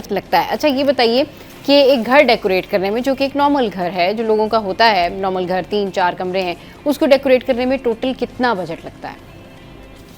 ये बड़ा खतरनाक सा सवाल है और ये अक्सर पूछते हैं कि हमने बहुत खूबसूरत चीज कम से कम बजट में करनी है और महंगाई इतनी होगी है, और बात यही है कि आप जितना गुड़ डालेंगे ना वो इतनी खूबसूरत चीज बनेगी। और इट जस्ट डिपेंड्स कि आपकी बजट क्या है। और वाकई आप घर इतना खूबसूरत चीज होती है कि आप जितना डालते जाएंगे वो उतना प्यारा होता जाएगा। एंड अगर आप मार्केट्स में जाते जाएं और आप डेल्व करें, लेकिन it is getting very expensive to be honest, but you just have to find the right thing और व्हाट यू लुकिंग फॉर। और आप उसके जो है ना कॉपीज निकाल के कर सकते हैं सलीके से और तरीके से। लेकिन इसीलिए मैं आपको बार बार वही चीज टिप्स जो मैं आपको बता रही हूँ ना, कि जब आप सिलेक्शन में जाते हैं ना, आप प्लीज कलर कोहेसिवनेस को अपने जहन में रखें। आप खाली यही चीज जब सिलेक्शन में जाएंगे ना, उससे इतना फर्क पड़ेगा कि जब मैं क्लाइंट्स के घरों में जाती हूँ ना, तो जब उसमें 10 कलर्स को मैं 3 कलर्स में ले आती हूँ ना, पूरी चीज जैसे आप व्हाइट वॉश करते हैं ना घर को, तो जब मैं उसी को जब 3 कलर्स में ले आती हूँ ना, तो वो सारे कहते हैं वाह ये आपने क्या किया, मैंने सिर्फ उसमें हार्मनी ले आई थी। तो मैं यही टिप्स अपनी बहनों को बताने की कोशिश करती हूँ कि आप यही चीज अपने घर में ले आएंगे तो वो सलीका वाली लुक आ जाएगी। अच्छा एक चीज मैं आपसे सादिया एक चीज मैं जरूर आपसे डिस्कस करना चाहूंगी, और वो ये है कि बहुत सारी खवातीन उनको बजट का इशू नहीं होता, लेकिन इट्स लॉट ऑफ मनी, मतलब उनको पैसों का मसला नहीं है, वो पैसे खर्च कर सकती हैं और बहुत महंगी चीज़ें भी वो लेकर आती हैं। और आप देखें कि उनके घर में आपको महंगे सोफ़े भी नज़र आएंगे, महंगे पर्दे भी नज़र आएंगे, टेबल्स भी आपको नज़र आएंगी, फिर बहुत सारी ऐसी चीज़ें आपको नज़र आएंगी, तो आपका दिल खुश हो जाएगा कि अच्छा जी बड़ा एक्सपेंसिव जो है इन्होंने अपना घर में चीज़ें रखी हुई हैं। लेकिन वो अच्छा नहीं लगता, वो ऐसा लगता है जैसे कि हर चीज़ अपनी जगह से कहीं आउट रखी हुई है। कोई महंगी टेबल है फाइन, मगर वो अच्छी नहीं लग रही है वहाँ पर रखी हुई। उसकी क्या वजूहात हैं? क्या इसके लिए भी कोई एस्थेटिक्स चाहिए, या इसके लिए भी प्रॉपर प्लेस, इसके लिए भी प्रॉपर थीम, कलर और बहुत सारी चीज़ें सोचना पड़ती हैं इंटीरियर स्टाइलिस्ट को, या इन खवातीन को जो सजेस्ट कर सकें?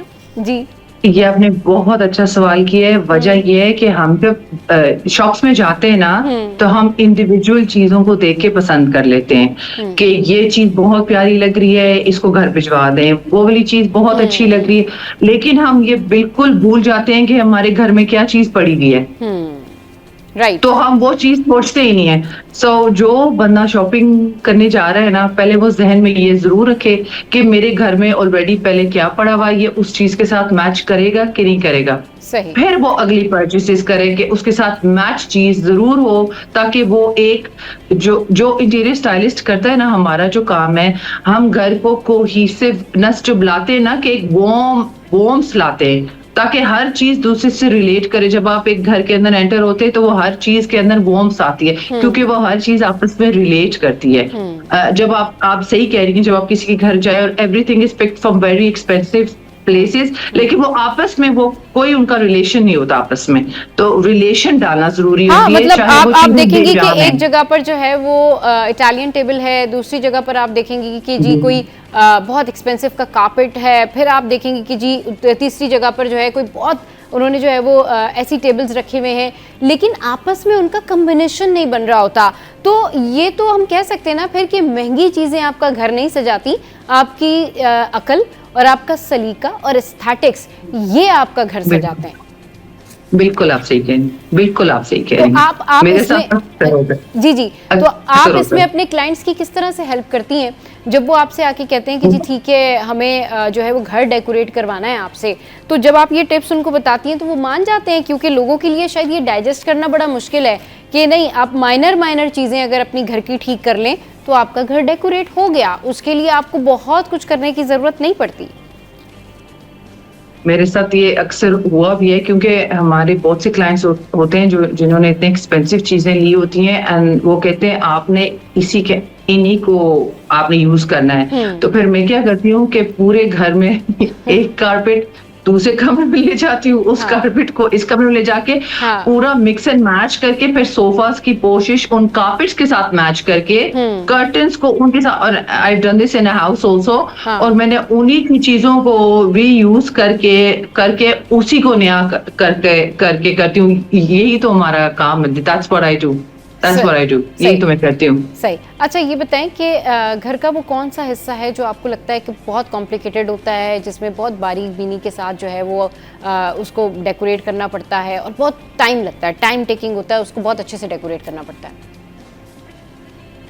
घर का कौन सा हिस्सा है जो टाइम टेकिंग और निग्लेक्टेड? मुझे लगता है सारे कोने होते हैं ऐसे हैं जो हर कोने को सजाना चाहिए, हर कोने को। और हर कोने पे टाइम लगाना चाहिए, ताकि जब आप अपने घर में जाएं वो पूरा घर आपका घर लगना चाहिए, कोई पार्ट ऐसा नहीं लगना चाहिए कि निग्लेक्टेड हो। हर जगह को आप प्यार दें ताकि वो एक जैसा लगे। हाँ, क्योंकि यूजुअली आप देखें कि पूरा घर लोगों का बहुत अच्छा होगा, लेकिन किचन जो है कभी आपको लगेगा कि नहीं शायद ये इस घर का पार्ट नहीं है, फिर आपको लगता है कि जो स्टेयर्स के नीचे वाली जो जगह होती है, खाली जो जगह होती है, वहां पर लोगों ने उसको ऐसे भरा हुआ होता है, या फिर कहीं ऐसा एक स्टोर रूम होता है जिसको बिल्कुल ही ऐसे निग्लेक्ट किया होता है। तो इसको कैसे मैनेज किया जाए, इसके लिए आपके पास क्या टिप्स हैं, इसको आप कैसे डिजाइन करती हैं?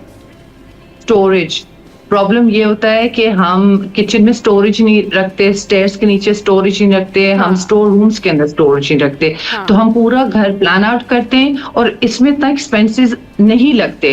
हम खाली स्टोरेज यूनिट्स अगर हम बना देना तो वो सारी जगह नीट हो जाएगी, क्योंकि हमें स्टोरेज की कमी होती है। जब स्टोरेज नहीं होती तो हम चीजें फेंक देते हैं और फूंस देते हैं उन जगहों पे। तो जब स्टोरेज किचन में आ जाएगी, स्टेयर्स के नीचे आ जाएगी, हमारे स्टोर रूम्स में आ जाएगी, तो अलमारियों के अंदर चीजें हम नीचे आराम से तय करके रखेंगे, तो पूरा घर भी खूबसूरत होगा। और वो वाली एरियाज जहाँ पे हम गंद ऐसे रख देते हैं और फेंक देते हैं, वो जगह भी नीट हो जाएगी। सही, वो स्टोरेज एरिया की कमी। हाँ बिल्कुल, वो जगह भी नीट हो जाएगी। अच्छा, यूजुअली किचन्स में क्या चीज़ें लगानी चाहिए? सीनरी लगानी चाहिए या फिर जो है वो प्लांट्स लगाने चाहिए? और स्टेयर्स के नीचे जो है वो किस तरह से डेकोरेट करना चाहिए? स्टेयर्स के नीचे अगर कोई रखना चाहता है, कोई प्लांट्स रखना चाहता है या कोई और चीज़ रखना चाहता है, तो जो एक बहुत बड़ी स्पेस होती है वहाँ क्या करना चाहिए? और दरवाज़ों पे आप क्या चीज़ें लगा सकते हैं? क्या है आजकल ट्रेंड में? किचन में तो मैं हमेशा कहती हूँ सिर्फ स्टोरेज होना चाहिए, वहां पे मैं कुछ भी नहीं करती स्टोरेज के अलावा, क्योंकि किचन मुझे लगता है खाने पकाने की जगह और वहां पे सिर्फ नीटनेस होनी चाहिए। तो आपकी वहां पे स्टोरेज होना चाहिए, इन माय पर्सनल व्यू। और स्टेयर्स के नीचे तो मुझे बहुत मजा आता है वो आर्टिफिशियल प्लांट्स का मैं बनाती हूँ, रॉकरी। आजकल तो मैं हर घर में इतनी सी भी स्टेयर्स की जगह होती है ना, तो मैं वहां पे भी रॉकरी, इंडोर प्लांट्स बनाती हूँ, इंडोर रॉकरी सब बना रही हूँ। बहुत ज्यादा प्यारा लगता है, और वो मेंटेनेंस के लिए भी इतना आसान है कि वो गंदा भी नहीं होता। It's very easy to keep up. तो these are the two things that I do. और दरवाजों पे तो just keep them absolutely clear, don't do anything on the doors. अच्छा, और ये जो स्टेयर्स हैं उस तरफ क्या करना चाहिए? क्या चीजें डेकोरेट कर सकते हैं, क्या कुछ रख सकते हैं? स्टेयरकेसेस में सीढ़ियों से नीचे आते हुए दिस टू थिंग्स जो बहुत प्यारी लगती हैं। एक तो कभी कभी अगर आप करना चाहें तो एक जमाने में होता था जो हमारा जो फैमिली वॉल्स नहीं होती थी जिसमें हमारे पोर्ट्रेट्स, अब तो मैं देखा है लोग नहीं करते, लेकिन एक जमाने में जो पोर्ट्रेट्स नहीं होते थे फैमिली वॉल्स, बहुत प्यारे लगते हैं और बड़ा नॉस्टैल्जिक होता था कि आपकी पुरानी सारी तस्वीरें आप स्टेयर्स में लगाते हुए जाएं, वो बहुत प्यारा लगता था। पेंटिंग्स भी बहुत अच्छी लगती हैं। अभी तो मैंने देखा है ओवरऑल लोगों ने अपने घरों से पिक्चर्स बिल्कुल खत्म कर दिए, पेंटिंग्स, और बस पैनलिंग कर दिया है। Everywhere is panelling panelling panelling, और पैनलिंग मुझे इतनी बोरिंग लगती है पर्सनली। आई डोंट नो, वो एक ट्रेंड चल जाता है और वो बस हर घर में पैनलिंग है। तो वो ये वाली चीजें जो कैरेक्टर लाती है ना आपके घर में, वो बिल्कुल खत्म होगी है लोगों के घरों से। तो मुझे लगता है आपके जो फोटोज है add so much character to your house. तो अपने फोटोज जरूर निकाल के जगहों पे एक वॉल बना दे, फैमिली वॉल, उससे बहुत कैरेक्टर आता है घर में। बिल्कुल ठीक कह रही है, फैमिली वॉल होनी चाहिए बिल्कुल। अच्छा, अब बात कर लेते हैं हम कलर थीम की। ये बताइए कि वॉल्स के ऊपर यानी दीवारों के ऊपर कलर, नॉर्मल कलर जो लोग करवाते हैं कि जी कलर हो रहा है हमारे घर में या हमने कलर कराया, या फिर wallpaper, what do you prefer? I love colour. अगर आप मेरा पेज देखें, बहुत से लोग कहते हैं आप बहुत डार्क कलर में जाती है। मेरा मतलब ये कि गोल्स के ऊपर एक आपका warm shade throughout wash हो। आपका व्हाइट भी अच्छा लगता है, क्रीम भी अच्छा, एग शेल का जो शेड आता है, और उसके बाद अगर आपने कुछ वॉल्स को हाईलाइट करना है, एक तो आपका चल रहा है ना, एक बेसिक शेड। और उसके बाद अगर आपने जो आपका 60 वाला रूल मैंने आपको बताया था ना बेस, उसमें you want to add that pop of colour जो आपने चूज किया। लेट्स से आपने ब्लू चूज किया है, आपने जैसे मैंने अपने टीवी लाउंज में बच्चों का चूज किया हुआ है, आपने उसका वॉलपेपर ऐड कर लिया डीप सा, या आपने वही वॉल पे आपने एक फोकल पॉइंट यूज किया है, तो आपने उसी का वॉल पे भी ऐड किया। वो बहुत प्यारा लगता है, क्योंकि एक तो जब आप डीप कलर ऐड करते हैं वॉल पे, उसमें वो वॉल थोड़ा रिसीड कर देता है पीछे की तरफ, तो वो कैरेक्टर ले आता है कमरे में। So you can always add deep। जब आपने इवन बेड वॉल बजाय, आप इतने बड़े बेड वॉल्स भी जब हम बनाते हैं ना, उसमें भी कॉस्ट कम करने के बजाय you can just add a nice deep shade onto the wall जिसपे आपने बेड रखना है, तो वो भी बेड वॉल बड़ा खूबसूरत बन जाता है, कॉस्ट भी कम हो जाता है, तो वो फीचर वॉल बन जाता है बेडरूम में। That's also a good way to add bed wall। क्योंकि पहले अभी जो ट्रेंड चल रहा था वो ये था कि जो आपके रूम की 3 दीवारें हैं वो तो हो गई कलर में, फिर एक आप वॉलपेपर लगा लेते थे। अभी रिसेंट क्या ट्रेंड है? बेसिकली ये इसलिए होता है ना, पैसे भी बच जाते हैं, so that's a trend also, and it's some money saving hack. बहुत महंगा है सादिया, इट्स वेरी एक्सपेंसिव, इसलिए तो इट्स मनी सेविंग हैक ना, जिसमें आपने एक वॉल पे कर लिया, बाकियों पे पेंट कर लिया। क्योंकि कलर कराएंगे तो आप ज़ाहिर है 4 साइड वॉल पे कलर कराएंगे, फिर उसके बाद आप लाके वॉलपेपर लगाएंगे। Yes, वो मनी सेविंग है। ट्रेंड्स इज पैनलिंग ट्रेंड है, क्योंकि एक तो इट्स क्वाइट चीप आल्सो, और इट्स अ ट्रेंड। मतलब मैं अभी कल भी गई हुई थी, इट्स एवरीवेयर, बस जिधर पैनलिंग एंड पर पैनलिंग का मसला ये है ना, because I like clean walls and I like to add paintings. मुझे पेंटिंग्स पसंद है, क्योंकि उसमें ये होता है ना कि थोड़ी सी कलर और जान आ जाती है वॉल में। तो जब पैनलिंग आ जाए ना वॉल पे, तो फिर वो दीवार बिल्कुल डेड हो जाती है, फिर I am stuck with the panels. फिर मैं क्लाइंट को कह रही होती हूँ कि प्लीज मैं इन पैनल्स के अंदर वॉलपेपर डाल सकती हूँ। फिर वो बड़ा अपसेट होता है कि अभी और खर्च होने लगा है, पैनल मैंने लगा दिया, तो अब वो उस पैनल के साथ मैं स्टक हो जाती हूँ कि इसके अंदर तो अभी वो पेंटिंग नहीं लग सकती ना, तो अभी दीवार तो मेरा डेड हो गया है। तो ये बड़ा गड़बड़ हो जाता है, पैनल बड़ा गड़बड़ कर जाता है। पैनल की वजह से प्रॉब्लम होती है उसमें, फिर आप ये सोचते हैं ना कि अच्छा ये पेंटिंग मेरे लिए प्रॉब्लम होती है, अगर आप मुझे बुलाएंगे ना तो मेरे लिए प्रॉब्लम हो जाती है। नहीं बिल्कुल, पेंटिंग के जो कॉर्नर्स होते हैं ना वो भी थोड़ा सा डिस्टर्ब कर रहे थे, तो वो आप यही सोच रहे होते कि अच्छा इस दीवार पर तो अब मैंने ये सारा कुछ कर लिया है, पेपर वगैरह लगा लिया है, अब ये पेंटिंग इस पे कैसे लगेगी, ये तो मिसमैच कर रहा है। तो फिर आप जाते हैं दोबारा से कलर की तरफ, फिर आप कलर कराते हैं। अच्छा जी, बहुत शुक्रिया सादिया आपकी कीमती वक्त के लिए। बहुत अच्छी डिस्कशन हुई सादिया के साथ में, मज़ा आया बात करके। हमने आपको बताया कि जी क्या टिप्स हैं आपके घर को डेकोरेट करने की। घर को डेकोरेट करने के लिए आपको शौक होना चाहिए, अकल होनी चाहिए, और साथ साथ आपके स्टैटिक्स अच्छे होने चाहिए। हाँ, बजट बड़ा ज़रूरी है, फाइनेंस बड़ा ज़रूरी है, लेकिन अगर आप अपना घर एक साथ डेकोरेट नहीं कर सकते तो एक एक कमरा डेकोरेट कर लें, स्टेप टू स्टेप चलें और सारा घर जो है वो अच्छा हो जाएगा। शो में वक्त एक ब्रेक का, ब्रेक के बाद वापस आएंगे, फिर हमें ज्वाइन करेंगी नैयर आपा, और आज उनसे करनी है ढेर सारी बातें। और आज जो है वो हम बालों के हवाले से बात करेंगे कि आपके बाल कैसे खूबसूरत हो सकते हैं, और कुदरती शैम्पू यानी हर्बल शैम्पू, हर्बल डाई कितना बेनिफिशियल है। ये सारी बातें होंगी ब्रेक के बाद।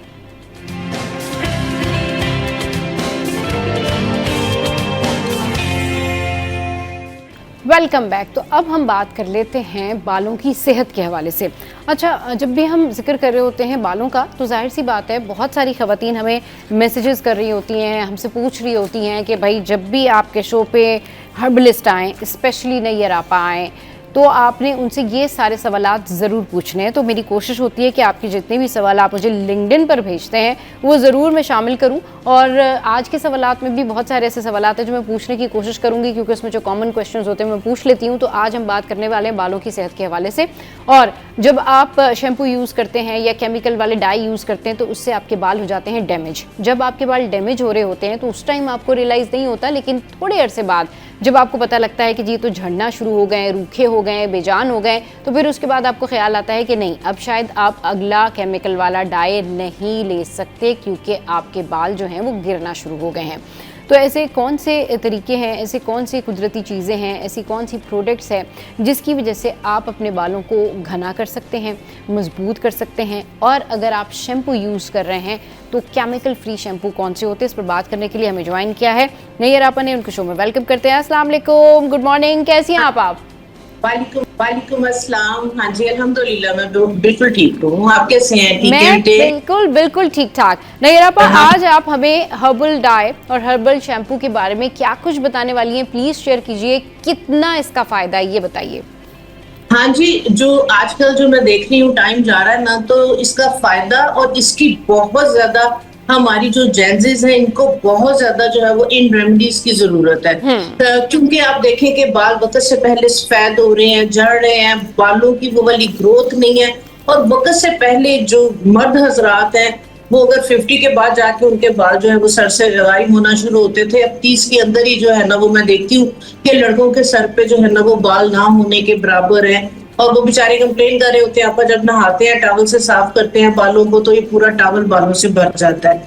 तो इसके लिए जो है वो मैं इस तरह की रेमेडीज लेके आई हूँ, क्योंकि हमारी जो न्यू जनरेशन है इसके पास जो है ना वो टाइम नहीं है।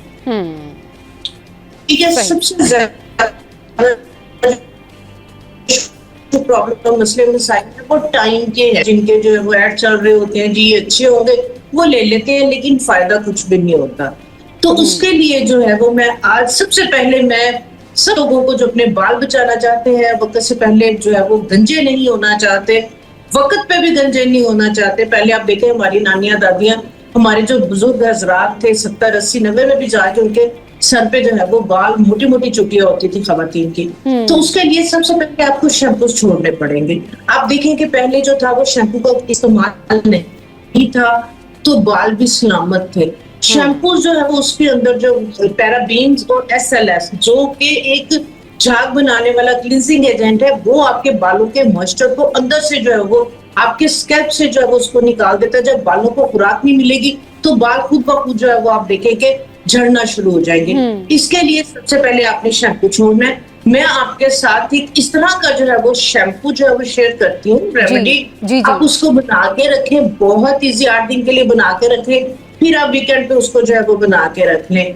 आप लीव करें, एक तो आपका बजट फ्रेंडली है, दूसरे नंबर पे जब आपके बाल गिरना रुक जाएंगे, आपके बालों की ग्रोथ अच्छी होगी, आपके बालों से डैंड्रफ, इचिंग, रैश, खारिश हो जाएगी, तो आपका खुद ब खुद ही करेगा थोड़ी सी मेहनत करने पे। सही, आपने क्या करना है, अपनी सारी दुकान पे जाना है, आपने उनसे रीठे लेके आनी है। ठीक है, जो रीठे है बेसिकली सोप नट है, ये झाग बनाता है, क्लींजिंग करता है, जिस तरह से आप साबुन वगैरह यूज करते हैं। आपने क्या करना है, आपने जो है वो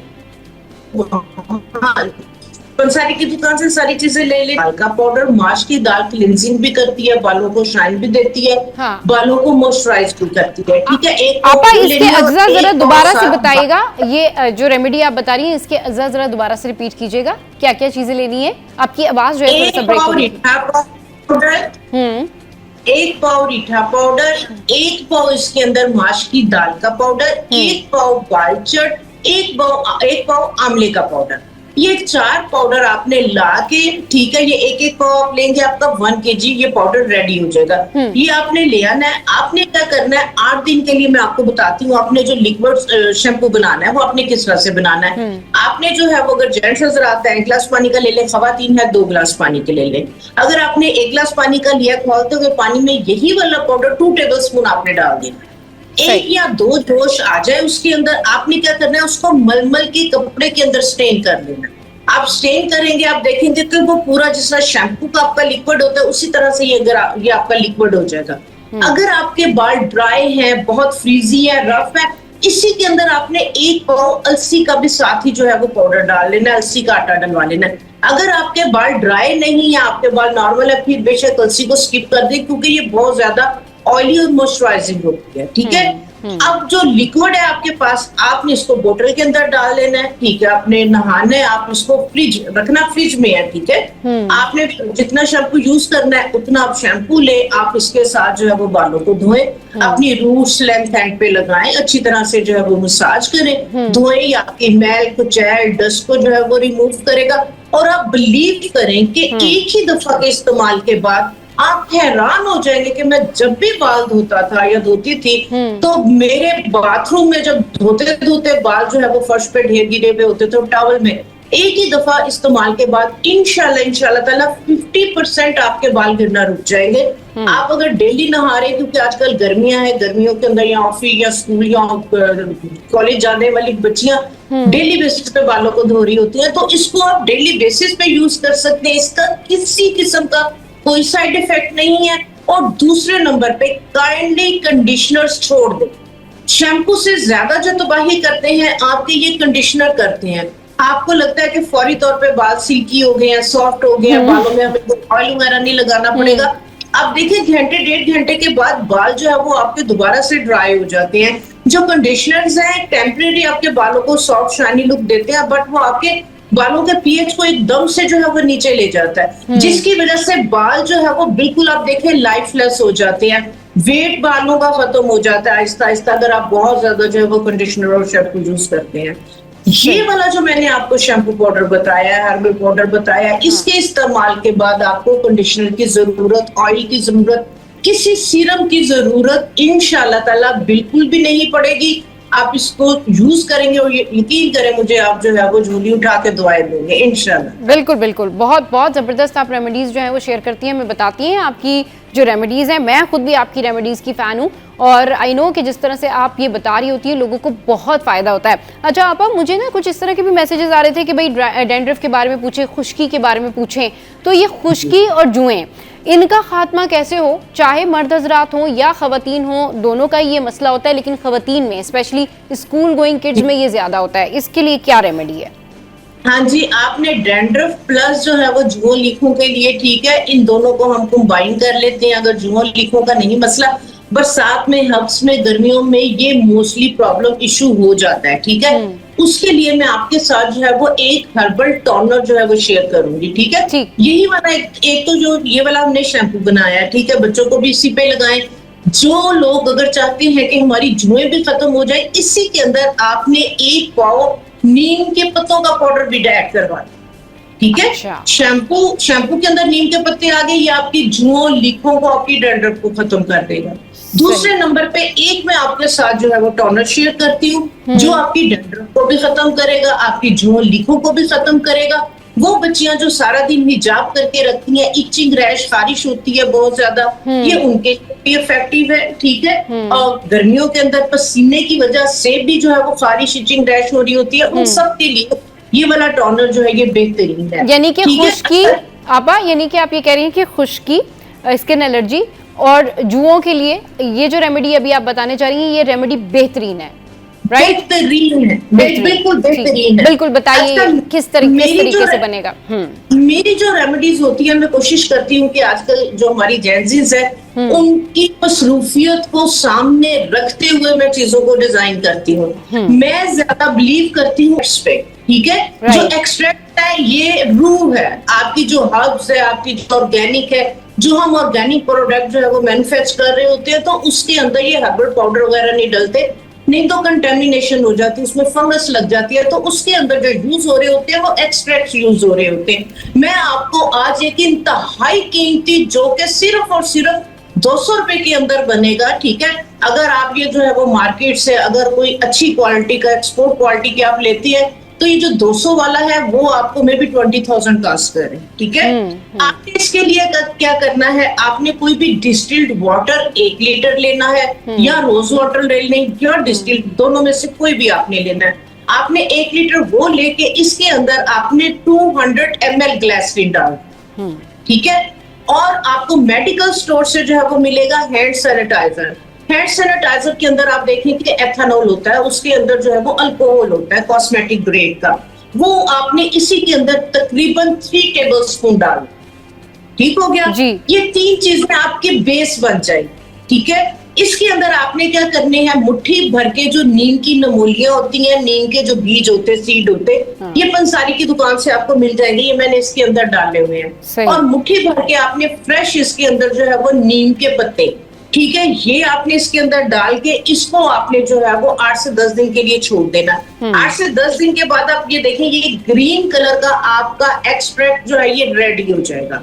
अब आपने इसको यूज किस तरह से करना है, आपने क्या करना है, इसको स्टेन कर लेना है, इसके अंदर के जो सीड्स और लीव वगैरह इसको निकाल देना है। इसको आपने जो है वो स्टेन करके आपने जो है वो इसके तकरीबन आपने ये 200 ml वाटर है, ठीक है, आप सिंपल वाटर इसके लिए ले सकते हैं। 2 टेबल स्पून के करीब आपने ये वाला इसके अंदर एक्सट्रैक्ट डाल, ठीक, और 1 चुटकी इसके अंदर आपने कपूर की डाल।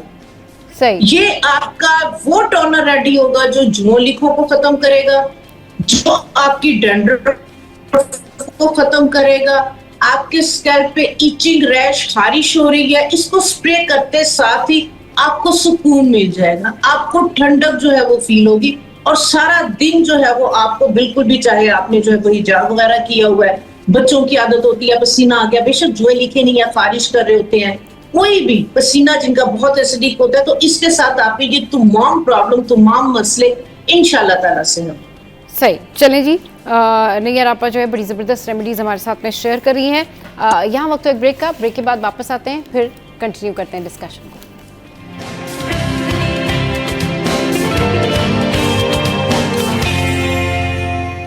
Welcome back. तो हम रेमेडीज़ के वाले से बात कर रहे हैं, नैयर आपा इस वक्त हमारे साथ मौजूद हैं। इससे पहले हमने बात की कि जी लड़कियों के जो बालों के मसाइल होते हैं, वो जो गंजपन है वो कैसे दूर होगा। देन फिर हमने डिस्कशन की खुश्की के हवाले से, एलर्जी के हवाले से। अब एक और कॉमन मसला जिसके हवाले से बहुत सारे लोग पूछते हैं, बात करते हैं, बढ़ता हुआ पेट, लटकता हुआ पेट, चाहे ख़वातीन हो या मर्द, वो इससे बहुत ज़्यादा परेशान होते हैं। लोगों को इतना वजन कम करने की फिक्र नहीं होती जितना वो कहते जी हमारा पेट कम हो जाए। आपका क्या रेमेडी है इसकी?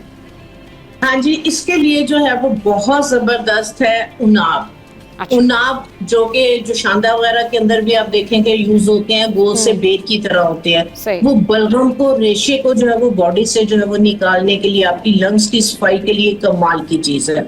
आप क्या करें, पंसारी की दुकान से उनाब और उनाब के पत्ते ये ले आए, और अगर आपके हाथ पांव भी गर्म रहते हैं, गर्मियां भी हैं, वेट भी कम करना चाह रहे हैं, अपना जो है वो मेन चीज आपका इम्यून सिस्टम है, आपका डाइजेस्टिव सिस्टम है।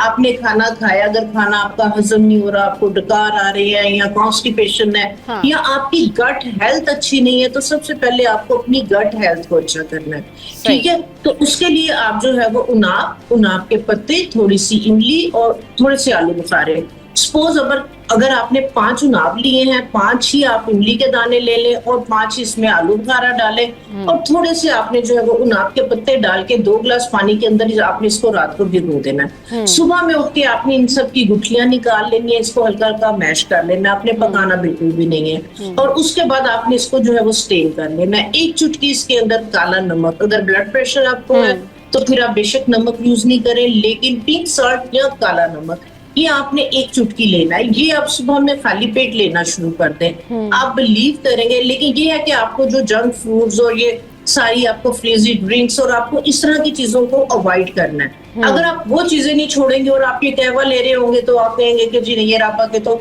जो रेमेडी है उससे हमें कोई फायदा नहीं हुआ। इससे 100% आपका जो है वो डाइजेस्टिव सिस्टम आपका बेहतर होगा। आपको लगेगा कि मेरी तबीयत हल्की फुल्की हो रही है, आपकी बॉडी के अंदर जो ब्लॉटिंग है, आपकी बॉडी में जो स्वेलिंग है, चेहरा आपको फूला फूला, आपके बाजू, आपकी बॉडी, आप कहते हैं कि मैं इतना खाती भी नहीं हूँ, फिर भी पता नहीं क्यों मेरा जिस्म जो है वो फूला फूला है। इससे सबसे पहले आपकी बॉडी से ब्लॉटिंग जाएगी। जो एक्सेस वाटर है आपकी बॉडी ने होल्ड किया हुआ है, वो जो है वो ड्रेन होगा।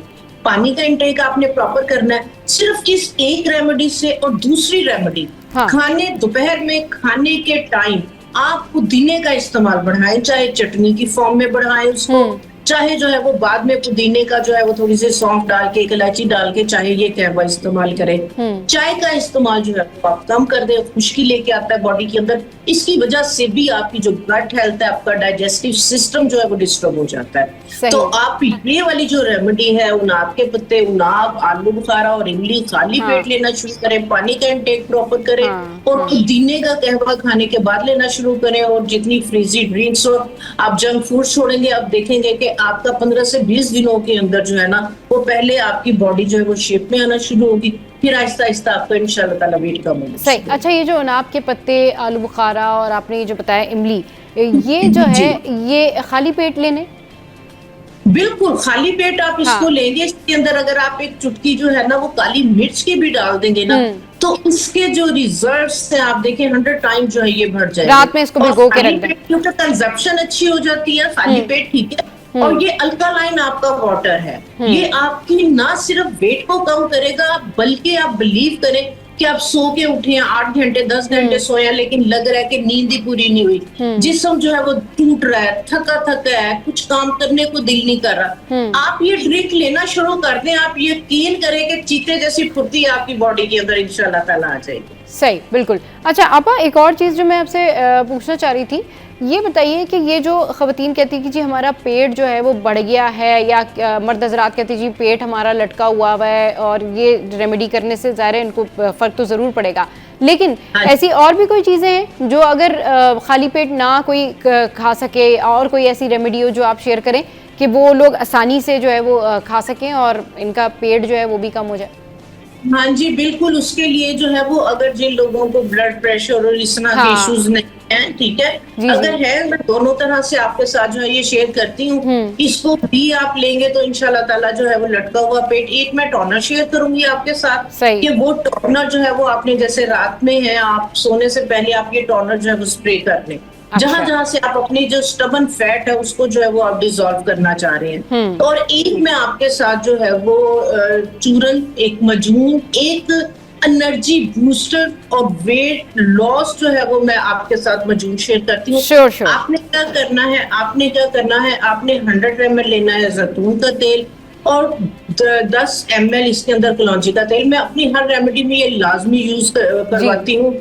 इसके साथ जो है ना वो आपकी बॉडी के अंदर कैंसर सेल्स या कोई भी क्रॉनिक आने वाली डिजीज है, आप उससे बचे रहते हैं अगर ये 2 ऑयल आप अपनी लाइफ में यूज करना शुरू कर देते हैं। ठीक है, ये दोनों आपने, इन दोनों का जिक्र आप देखें कि कुरान शरीफ में भी है, सेहत ही सेहत है। तो ये आपने लेना है। और इसके बाद आपने 10 अंजीर लेनी है, उसको रात को पानी में भिगो देना है। 10 अंजीर, 1 खाने का चम्मच इसमें कद्दू के बीज, 1 खाने का चम्मच इसके अंदर तिलों के बीज, 1 खाने का चम्मच इसके अंदर चारों मगज। ये सारी चीजें आपने रात को पानी में भिगो देनी है। सुबह आपने पानी निकाल के इसकी जो है वो पेस्ट बना लेनी है। ये वाली पेस्ट आपने इन दोनों ऑयल के अंदर डाल देनी है। अंजीर भी इसी के अंदर डाल देनी है, अगर पसंद करते हैं तो थोड़ा सा हनी ऐड कर ले। सुबह में उठ के ये वाला 1 चम्मच अगर आप खाना शुरू कर देती है, जितनी भी आप हैरान हो रही होंगी कि ये जो है किस तरीके से जो है वो आप फैट को या बढ़े हुए पेट को जो है ये कम करेगा। ये आपके अंदर जो एक स्टबन फैट है जो किसी भी चीज से जो है वो डिसॉल्व नहीं हो रहा, ये आपका ऑलिव ऑयल, आपका कलौंजी का तेल, आपकी अंजीर इस स्टबन फैट को जाके अंदर से ऐसे मेल्ट करेगी कि जैसे आप चूल्हे के ऊपर जो है ना वो किसी की चर्बी को रख दिया, वो पिघलना शुरू हो गई। तो ये बिल्कुल सेफ है, हेल्दी है, किसी किस्म का कोई साइड इफेक्ट नहीं है इसका, किसी किस्म का, हर एक के लिए बेनिफिशियल है। ठीक है, ये आप यूज करें। और दूसरे नंबर पे एक टोनर जो कि सोने से पहले आपने स्प्रे करना है। आपने इस तरीके से शावर बॉटल के अंदर ना 2 बॉटल्स लेनी है, शावर लगे हुए हो। एक के अंदर आपने जो है वो सिरका लेना, ठीक है, सिरका ऑर्गेनिक, आपने सिरका हाफ इसमें आपने वाटर डाल देना, ठीक है। और दूसरे में आपने क्या करना है कि आपने 1 गिलास पानी का लेना है, उसके अंदर आपने अजवाइन वो आपने डाल के उसका जो है वो कहवा जो है वो बना लेना है। और थोड़ी सी उसी के अंदर आपने फटकड़ी डाल देनी। अब आपने करना क्या है, आपने क्या करना है कि आपने जो अजवाइन वाला और फटकड़ी वाला जो टोनर बनाया है, इसको जहां से अपने फैट को बर्न करना चाह रहे हैं आप वहां पे स्प्रे करें, ड्राई होने दे, स्प्रे करें, ड्राई होने दे। उसके बाद आपने जो सिरके वाला टोनर है वो दोनों का, सब चीजों को आपने मर्ज नहीं करना। उसके बाद आपने सिरके वाला जो है वो उसके ऊपर स्प्रे कर देना। कितनी देर बाद? आपने उसके कितनी देर बाद सिरके वाला टोनर स्प्रे करना? वो ड्राई हो गया, ड्राई हो गया, फिर सिरके वाला वाटर वो फिर आप स्प्रे कर। सही, ठीक। उसको भी 3 दफा स्प्रे करना है, उसको भी 3 दफा, फौरन ड्राई होता चला जाएगा, गर्मियां फैन चल रहा है। सही। इसके बाद आपने क्या करना है, आपने रैपिंग शीट जो आप अपने खानों वगैरह के ऊपर जो रैपिंग शीट लगाती है ना, हाँ। आपने जहां से अपने फैट को बंद करना है, आप वहां पे वो रैपिंग शीट जो है वो रैप कर। नाइट के अंदर आपकी बॉडी, आपको पता है कि एक टेम्परेचर जो है वो हमारी बॉडी का होता है, उस टेम्परेचर पे आपकी वहां की जो न सिर्फ स्टबन फैट वहां से जो है वो डिसॉल्व होना शुरू होगी, बल्कि जो लूज हो रही स्किन है, लटकी हुई स्किन है, ये उसको भी उठाएगा, उसको भी टाइट करेगा। सही, यानी फिटकरी वाला जो टोनर है वो भी 3 दफा स्प्रे करना है, फिर उसके बाद जो है 3 दफा सिरके वाला टोनर।